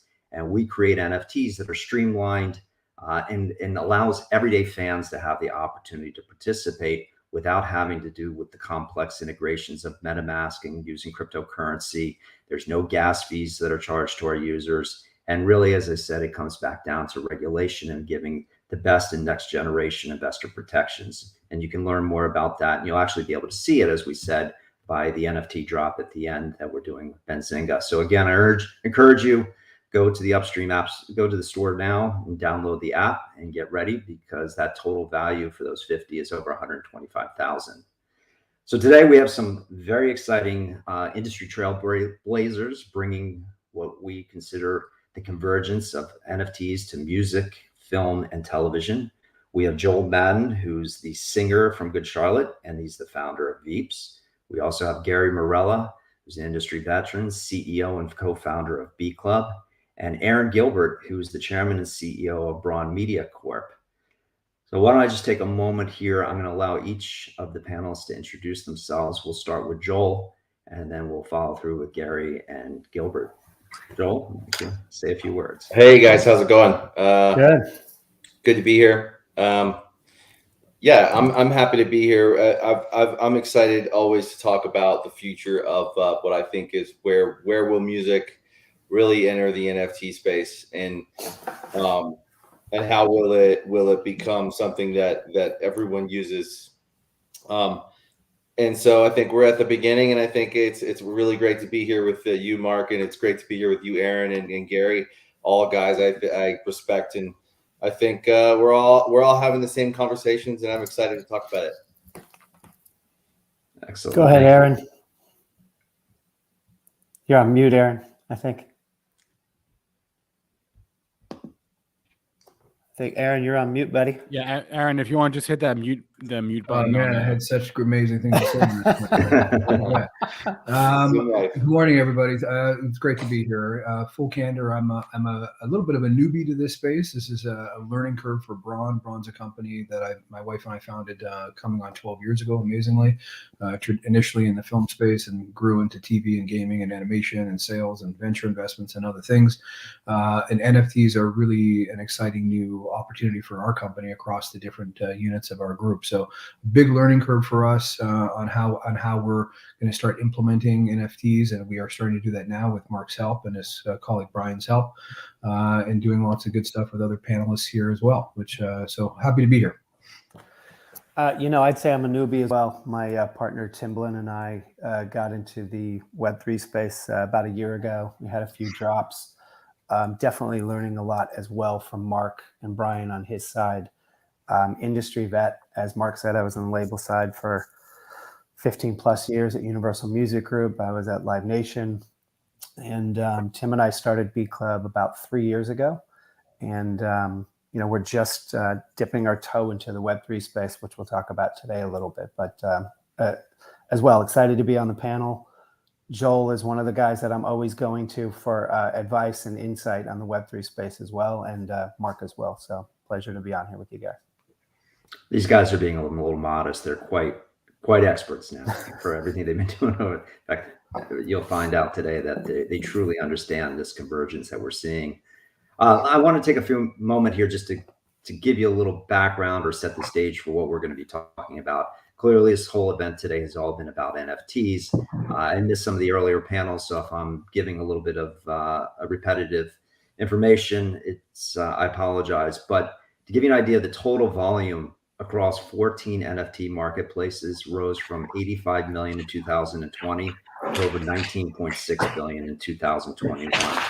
And we have now seen big brands, athletes, exchanges, all these different aspects that are adding NFTs to the strategies, just like what BRON's going to talk about with their films and theatrical releases on how they're integrating it into their strategies. And what we're finding now is that it's finally starting to reach mainstream. It's not just the crypto experts, but everybody else is starting to talk about it, but they haven't quite grasped it. It hasn't reached the masses yet. The regular consumer doesn't understand what an NFT is, and certainly they don't understand how to be able to actually purchase them. And I think that really boils down to two main things, and that's price points and understanding the blockchain and knowing how to go through the hurdles to be able to purchase it.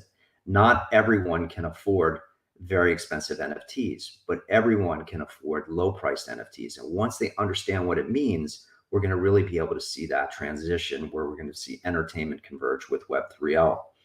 But one of the things that we've seen a lot, in fact, Tim and Gary are actively involved in the Bored Ape Yacht Club, is that their own NFT collection. That's what seems to be getting a lot of the media press. Those who understand it, we're seeing these, the average price of the Bored Ape is around $360,000. There's been some expensive ones recently with Justin Bieber buying one for, I think, 1.2 million. And they have over 635,000 Twitter followers and a Discord community over 138,000 people. But however, if we really take a closer look at it and look at what the Bored Ape community is really doing, we only saw 177 traders last week. So that really tells us that there's an entire marketplace out there that just doesn't understand it yet.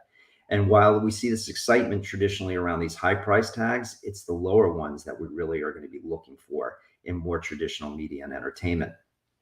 So the other thing that we're seeing, just to give a little background, because the other big thing that everyone talks about is OpenSea and everything that goes on there. But if you really look at it, there's just a mere 20% of the users' addresses on OpenSea.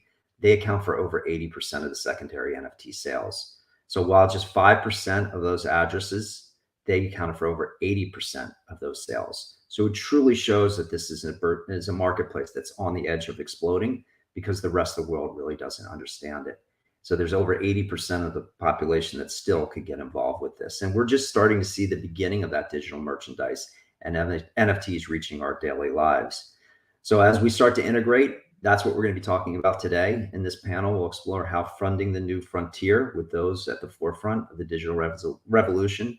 And we have a good distribution of it today between Joel and Gary and Aaron. And with that, I'm going to start off by asking Gary you some questions, if you don't mind. No, not at all. And we're going to go ahead and begin. Really what it comes down to, Gary, is you and what you've done with Tim and what you've been able to put together. We're starting to see a rise in the streaming and artists selling catalogs, music IP becoming a valuable asset. We're starting to see more and more of these individuals selling their catalogs to private equity, and how that's all coming together with the online beat marketplaces growing. How do you see this fit in, and what are you seeing as ways for creators to be able to make more money, or really to be able to take advantage of this new stream? You know, Tim and I started Beatclub before the pandemic, when a lot of people were already making music at home.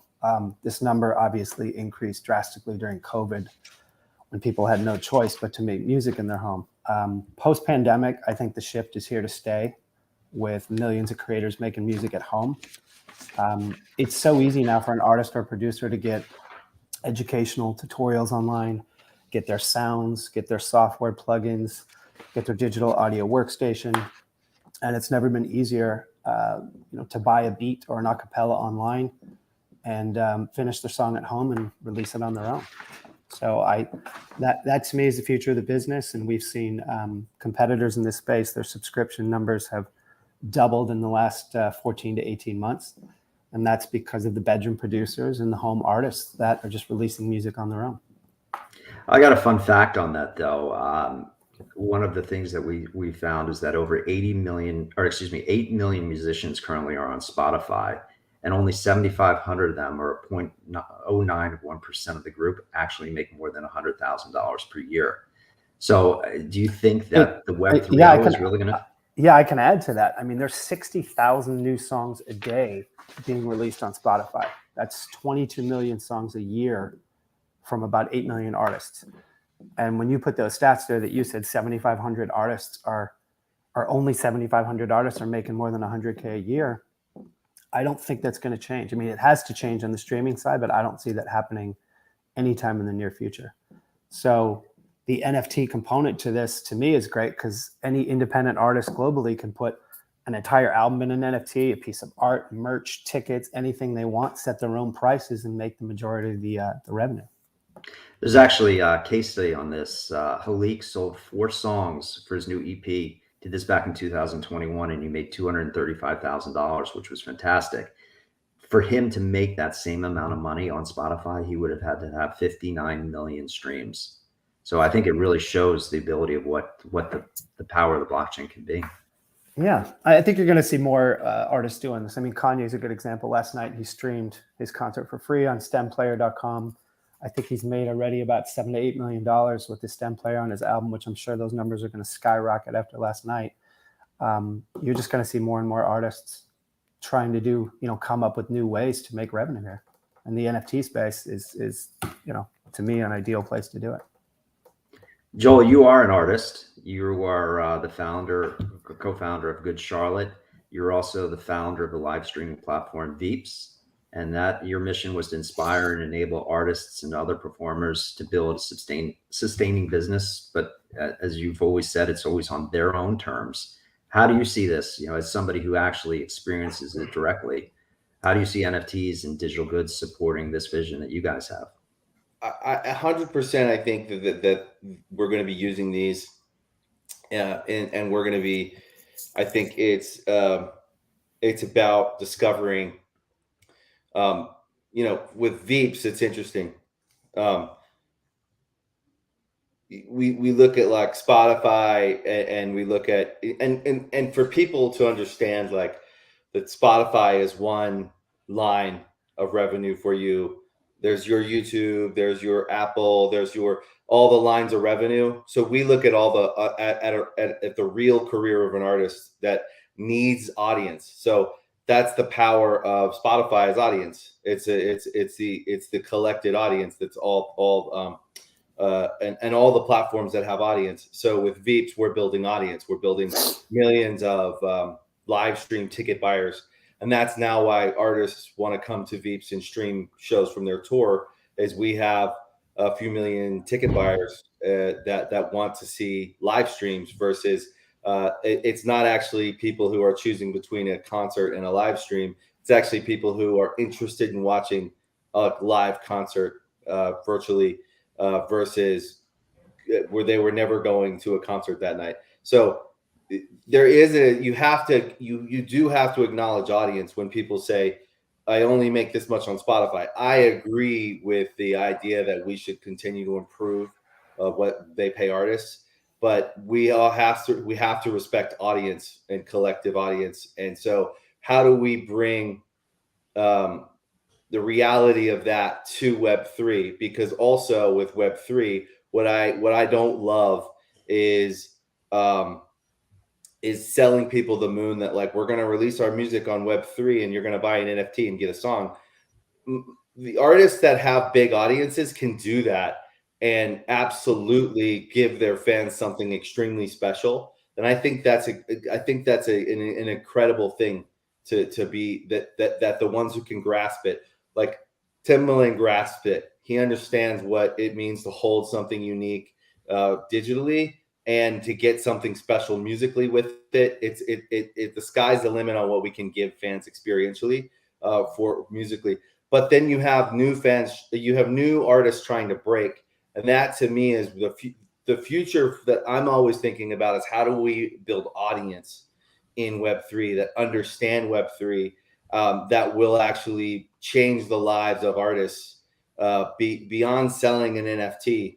Because I think the future to me is we're holding everything digitally, so everything's an NFT. So there's going to be lots of different kinds of ways we interact with NFTs, whether it's our ticket to our show, which is absolutely going to be happening, and if it's a receipt, or if it's a whatever it is, we're going to be transacting in digital goods in the future completely. And so guys like us here are all in on that. And we're trying to figure out how do we build a real actual application to this in our real lives that are just what most people I found, because I've been a collector of NFTs for a long time, and the people that are all around me that don't quite care, I respect that because they're not necessarily collectors, right?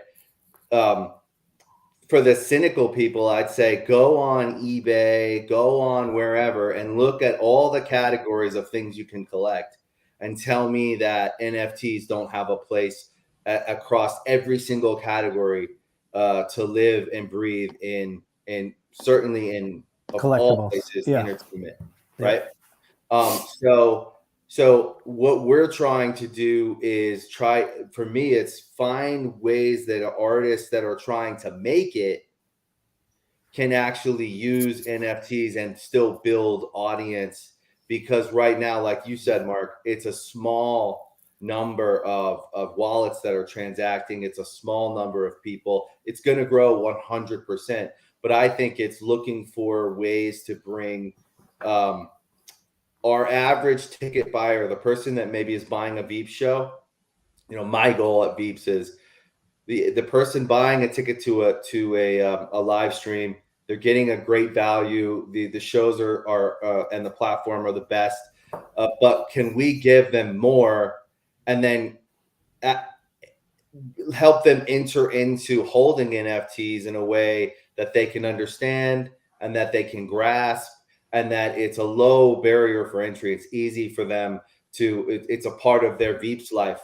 And so those are the things we're looking at building and solving. And I do think we're not the only ones. I think that collectively, all these groups here, and certainly more out, are looking for ways to build into their customers getting the value of an NFT.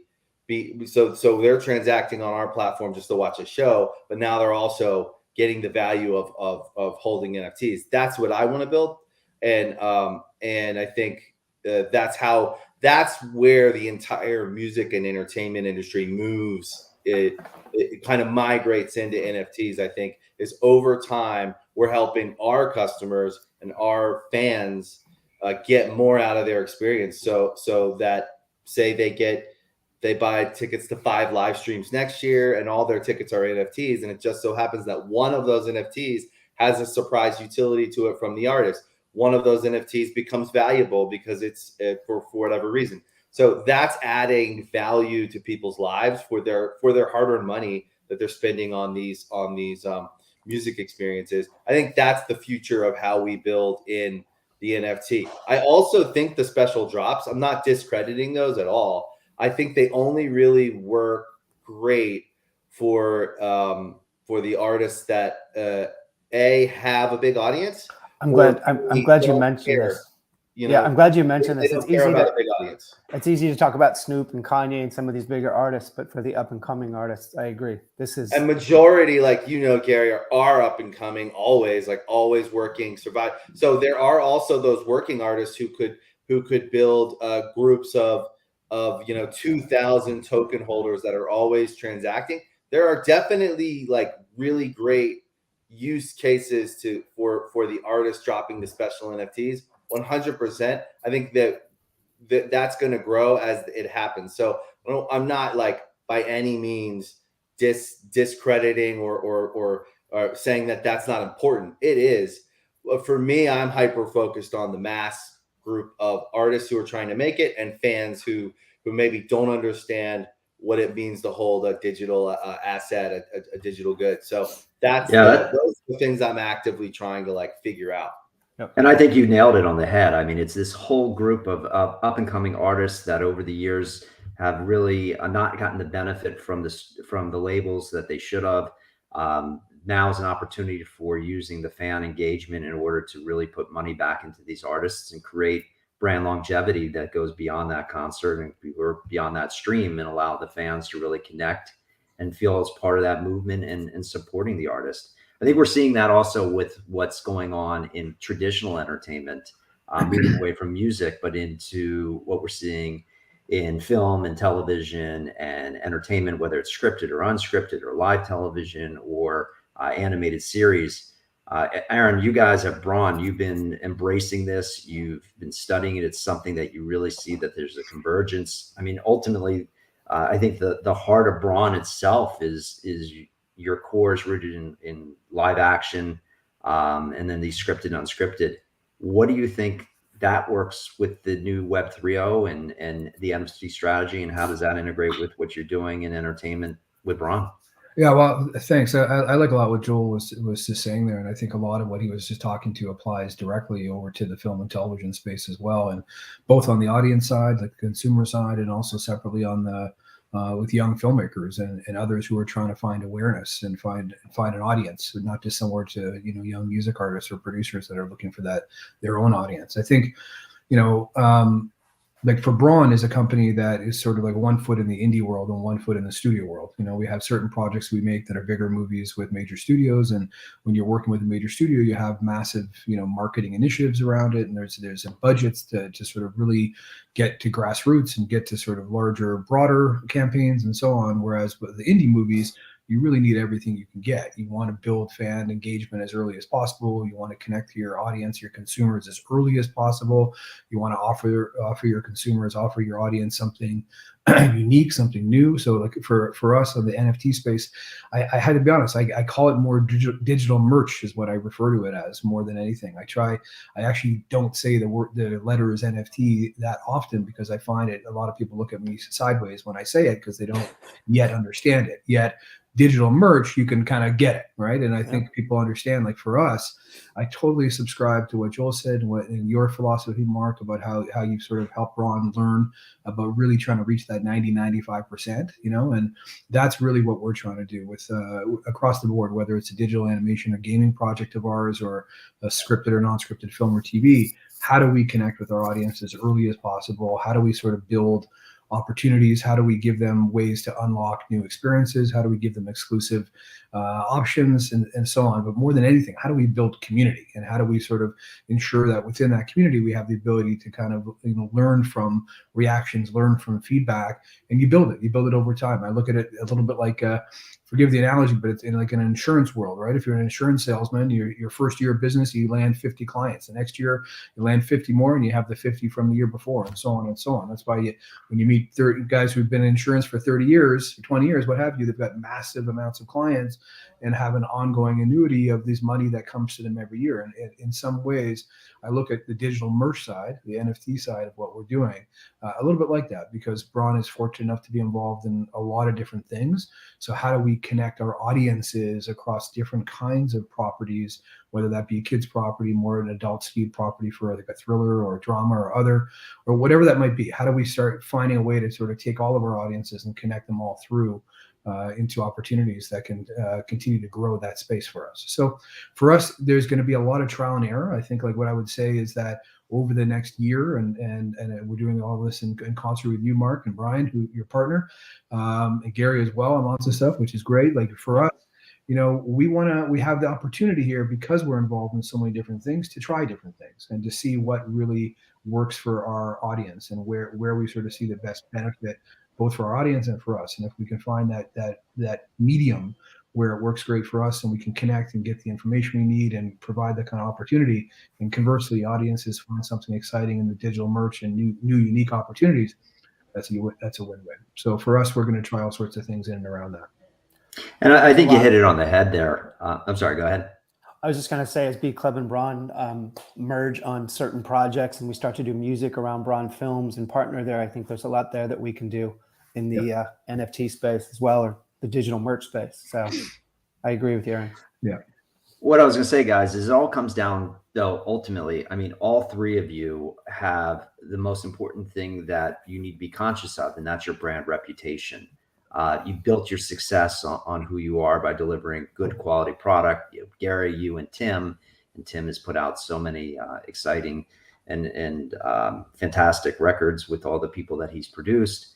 And obviously Joel and what you've been doing, and BRON with some of the recent success with the films that have come out in the theaters. Are there any things that you guys are concerned about as a celebrity or as a brand going into this world? I mean, we hear every day about regulation that I believe it's not a question of if, it's when. We're seeing hacks happening on OpenSea. We're hearing now with the bank infrastructure bill. How do you protect yourselves, or is that something that's even of concern, or is at this point you wait till something happens, or do you think proactively ahead of it? On behalf of Timbaland, it absolutely is our top concern. I mean, even just yesterday, I emailed Joel about a company that wanted to do an NFT series drop with Tim. And as we dug deeper into them, we realized they really haven't done any drops yet. They were just getting going, and they essentially wanted to use Tim's name and likeness to build their company up, which no harm, no foul in that. But at the same time, we want to be cognizant of Tim's brand and align with the right companies, after we've done our due diligence, that can, I guess, be respectful and help keep, Tim's brand at the level that we've gotten it to. Yeah, I would echo that same thing. I think different from Tim or Joel or other established artists that are out there and have that. For us, when we're creating new properties, it's a little different, right? Because we're trying to bring as much awareness around new properties that may have not been in the marketplace yet. So it's for us, it's a little bit of a different issue that we have to contend with, because we have to more so make sure that we can be authentic around how the tone of our movies, and make sure that we're not misrepresenting how our movies should be, the content of our movies, and because it's all about content at the end of the day for all of us, and how do we get that content into the right hands. So a little less concerned as on the brand side, meaning on an artist perspective, but definitely very important for us to ensure the integrity of each of our properties. Yeah. I think the same rules always apply. I definitely am not promoting. I want to bring fans in, and I want them to hold NFTs as value, as added value for what they're buying beyond the show, beyond the music. But certainly the amount of scams that happen on OpenSea, in Discord, and all the different places that scams can happen, and I tell people all the time. The amount of crime that's happening, if you look at it that way, it's probably unprecedented how much crime is happening with zero repercussions, because it's happening digitally in a space that no one understands. So ultimately, and certainly Gary, you can probably agree with me on this. I've been in the music business for 20 some years and have seen people come in with full pockets saying, I want to start a music company, and leaving completely empty-handed, because they're coming into a space with people who have been around a long time and can prey on and take advantage of people who have money to invest and don't know anything about the business. I look at the NFT space the same way, and I tell people coming in with money, don't just listen to the first person that's got here a year before you. It's not that long. We have a long way to go. Get in the space, live there, collect something you find you love, take your time, and then get to know the place before you start investing heavily. And right now there's a huge business in influencers, people who have just been here for a year or a year and a half max, making money from big companies that want to come in and find their way. I'm not hating on that either. There's definitely great people who have integrity doing it, but there's also people who don't have integrity doing it as well. So like any space, you have to do your research. You have to take your time. And I think be practical when you move and measured. And I think you can have a lot of success here. You can do really cool things with really cool people. I've made so many great friends in the space. But we all know it's a wild space right now, and it's a wild time, and we will look back on this and we'll remember it. But I think safety first for me always, and I'm definitely not the guy telling people to jump in, and I'm always telling people like come in and get to know it, take your time as a fan, as a collector, as an investor. Take your time. It's going to be here, and there's going to, like you said, Mark, there's stuff coming. I think that most collectors don't even think about, most people in the space, most founders aren't thinking about the government of it all. And the amount of fraud that happens is a major problem. And I do believe they're going to solve it. And I think that it's interesting to me how many crimes have been committed in fraud in this space. And it kind of goes largely unchecked for now. Because it is a space that's hard to understand for most people, and they haven't wrapped their heads around it. But I do believe that it's going to work itself out.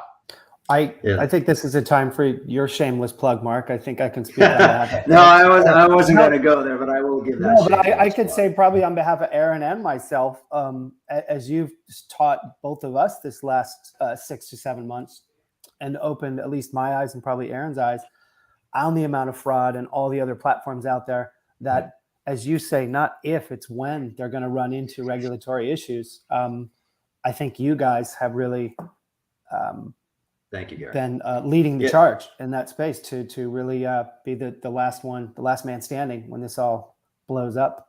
Yeah, agreed. And agreed with everything. It was good to hear what Joel, how well Joel articulated that, because it's something that I think is super important. Whenever there's anything new, people will find a way to manipulate it to their own for their own evil means, But anyway, listen, I think it's like anything else. That any new space like this, there's going to be governance that are going to start to come through, new ways of sort of finding access to those people online that are creating these problems for so many that Joel is talking to, which he's right. But again, I think that's, as Gary said, that's where a lot of our comfort comes from in working with you, Mark, and your colleague Brian, just about how it is a regulated platform, and how there are certain things on the financial side we don't ever have to worry about, and that's super important for us. It's making us move very quickly in this space. Yep.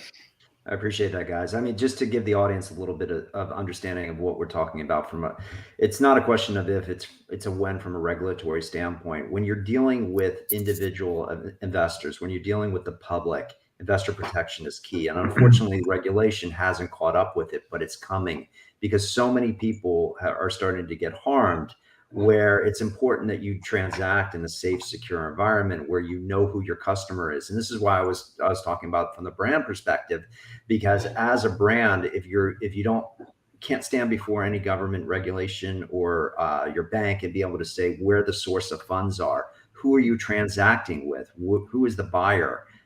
Is this something that's just innocent where it's a young kid trading and he's a true fan, or is it something much more nefarious, like a money launderer, or even worse, a sanctions list country?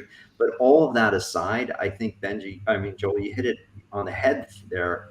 This is a market, and I look at it, what we saw with crowdfunding on Wall Street. People are becoming experts because they said so on Discord, or they used to say they're experts because they said so on LinkedIn, but they've never done a deal in their life. And even if they've done a deal, it's only a year old. you really need to surround yourself with experts that understand securities law. And I'm going to turn it over to the audience for some questions in a moment. But what I'd like to really harp and push out to anybody that's listening that is a brand that's looking to get into it, and even as a consumer, be careful what is a utility and what is a security. There are so many NFTs that are walking the line. If they're paying royalties on music, just because others are doing it doesn't mean it's right. Ignorance is not an excuse. So it's one of these things, as this evolves, that's going to be the focus. In the US, securities have to be registered or exempt. And right now the blockchain really isn't tackling that. So careful what you wish for, but at the same time, there's a great way to do it. It's crazy how much you see as someone who knows some of the rules, how you see businesses behaving in the space is the biggest thing that I say. It's why I'm not running around investing in everything. But everything from holding a raffle to even just the way they behave against, when you look at founders who are online talking badly about other projects.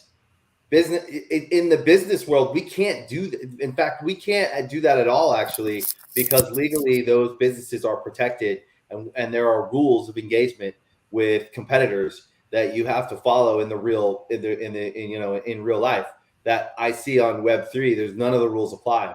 And I look at all these different places and not just what you're trading.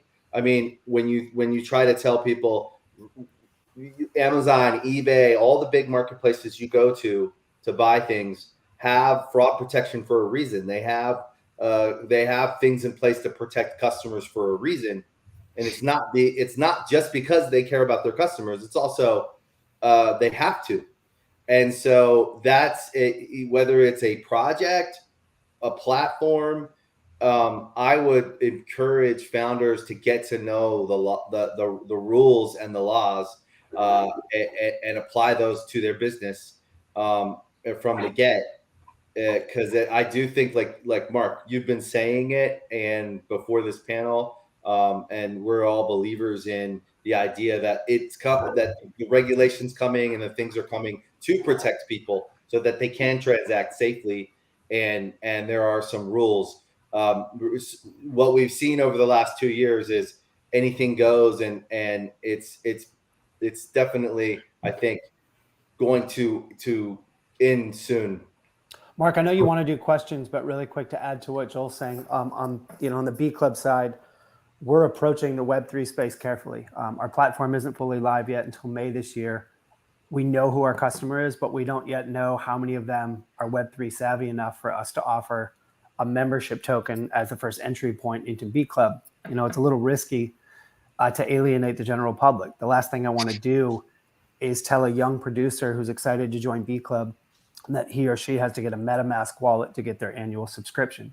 So what we've decided to do is just offer an annual subscription model in the coming weeks.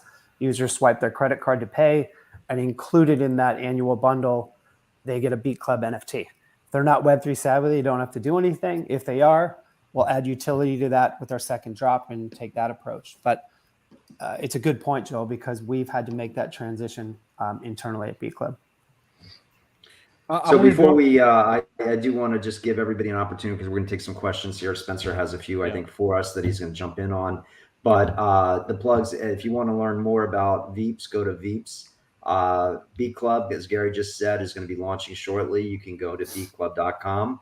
And then for BRON, go to bronstudios.com. You can see some of their upcoming content and their existing content. And they've made some really exciting movies that have hit the mainstream recently. And all of this together will all be working with Upstream, which I encourage you to go to upstream.exchange. And if you haven't already downloaded the app, please do, because at the end of this, as I said, we're giving away $125,000 of value. Those tickets are sought after. They're $2,500 a piece, and Benzinga has offered them as NFTs to everybody here today, but it's only the first 50.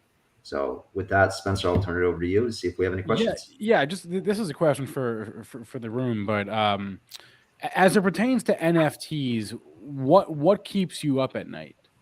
What are you thinking about when you're good or bad? I think what keeps me up at night right now is the entry point into the Web3 space for Beatclub as a company, and not alienating, like I said, the general public and the users that want to have the simplicity of just paying for an annual subscription.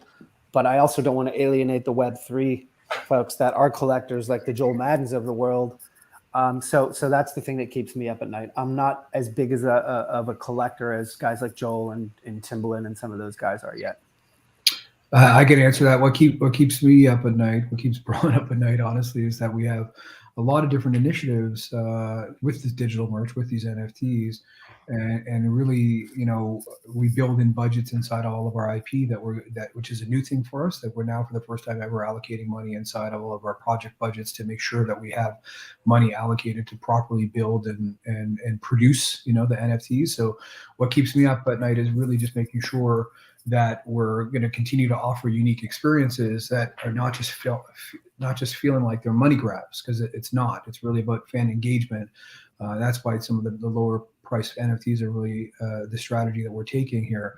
And I think just being authentic within that, I think anybody in the gaming industry or other areas of media are really wise to sort of, when people are marketing to them purely for commerce. And on our perspective, it's really not purely for commerce. It's really, obviously, yes, it's great that we can generate some revenue, but more importantly, it's built, like I mentioned earlier on, it's building that community and building the audiences and building branding around our properties, that marketing side of it. So what keeps me up at night and with our team is really figuring out how best to do that across, literally 4 or 5 dozen properties a year, which is a lot. And before Joel talks, if you guys don't know Bron, Aaron, I think what you guys have built the last 10 years is just one of the most iconic, dopest film studios. I mean, you're talking about a company that's done like Judas and the Messiah. I mean, some iconic films. So I had to give that shameless plug to you because you mentioned before it wasn't so much about brand, but I think it even is for a company like Bron on what you guys have built. Thank you. Sorry, Joel. I know you were going to pop in. Oh, you know what? I love standing next to both your brands, Aaron and Gary. I think you guys have businesses that have tons of integrity, and that's always what I care about, is that we continue to build at our own pace. We've been building our businesses for 10 years now, and making a pivot from going from touring and making records to now building real meaningful businesses that we think are special and important in the in music. And now, as I lead all of our kind of endeavors into Web3 over the last 2 years, been very slow, very kind of research and development type stuff, because I have seen, like, the thing that keeps me up is leading all these fans into a space where they're not protected and where they don't understand the dangers of what's out there, because these are this is their hard-earned money. We've always seen it this way, from when they were buying our concert ticket or our t-shirt, or now as the CEO of a virtual company where people are buying virtual tickets. They're protected there. They're getting what they're paying for, or they're getting their money back. And that's how I feel fans should be treated. If you're not happy, I'll give you your money back. And that's something that I care deeply about, is people's hard-earned money going into something, and they're either getting a value of a novel experience that they felt was worth it, or they're holding something that will at least hold its value or go up. And so if they buy a toy or a t-shirt, you want to provide something that's limited and special and quality. And in the digital goods, that's how I feel about NFTs. And majority in the space, I don't think that's the case, but I think there are really incredible and special projects out there and people out there, tons I could name, that do represent that in the space. So it's what I love about the space. So for me, it's how do we lead in tens of millions of fans and protect them, where they'll be protected. Well said.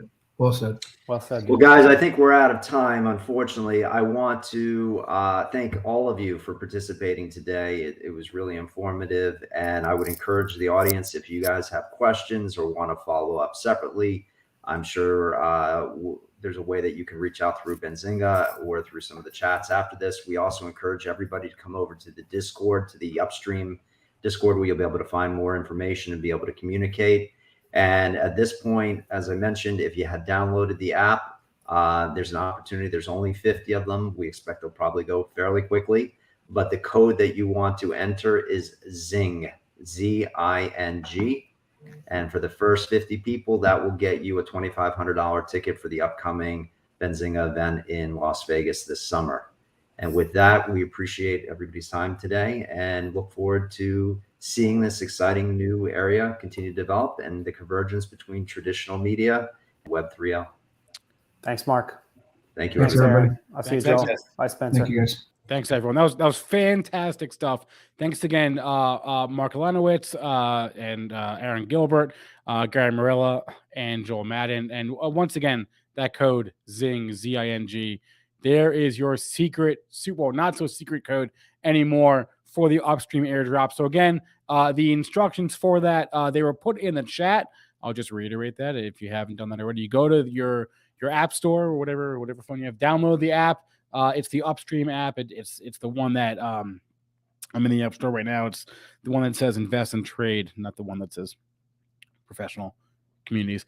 And you download the app, you create an account, confirm your account, and enter the claim code. Claim code being the one that's on the screen right now, is ZING. So there we go. Thanks to Mark and thanks to Upstream for doing the airdrop in confluence with this show. So we appreciate that. And again, thank you to all the guys on that panel just now. We've had two incredible panels today talking about like real issues facing the NFT community. Not issues, maybe issues isn't the right word, but real topics of interest that everyone needs to be aware of, right? Whether it's utility, whether it's, frankly, fan engagement is a form of utility when we're talking about music and movies, NFTs based on those. This is a form of utility, right? So again, as I said before, if you're not getting value out of this, then you can tell us, send us an email at shows@benzinga.com. Born to be free. Got his. There we go. I would participate, but I feel I have a conflict of interest, seeing as how I work here. But I definitely would have gotten that. So great job, Born to be free. Okay, we're just about done with the Listmaker NFT special. Before we go, though, I want to thank our third and final sponsor of the day, and I'm going to actually play a commercial for this is actually the cinematic reveal trailer for the Volcano game. I'm going to play that exclusively right now here on Benzinga.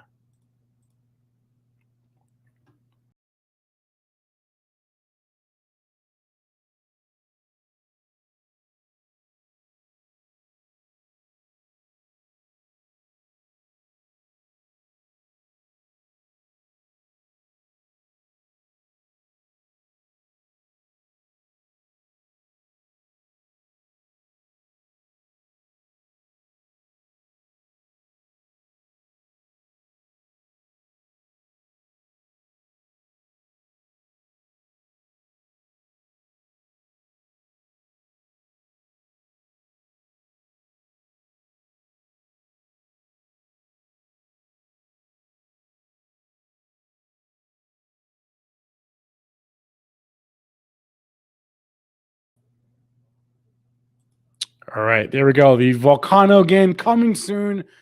Stay tuned for that. And before we go, though, I just wanted to plug a couple of other things from Benzinga real fast. We had some questions way at the top of the broadcast. What are NFTs? How do I learn about this? Check out this link. I'm going to put the link in the chat right now. It's also in the description of this video. This is our NFT resource page. Our entire guide about NFTs. What are NFTs? How do you buy NFTs? How do you make an NFT? Different giveaways. What are the most expensive NFTs? This is a continually updated resource. Look, updated 3 weeks ago by none other than Chris Katje.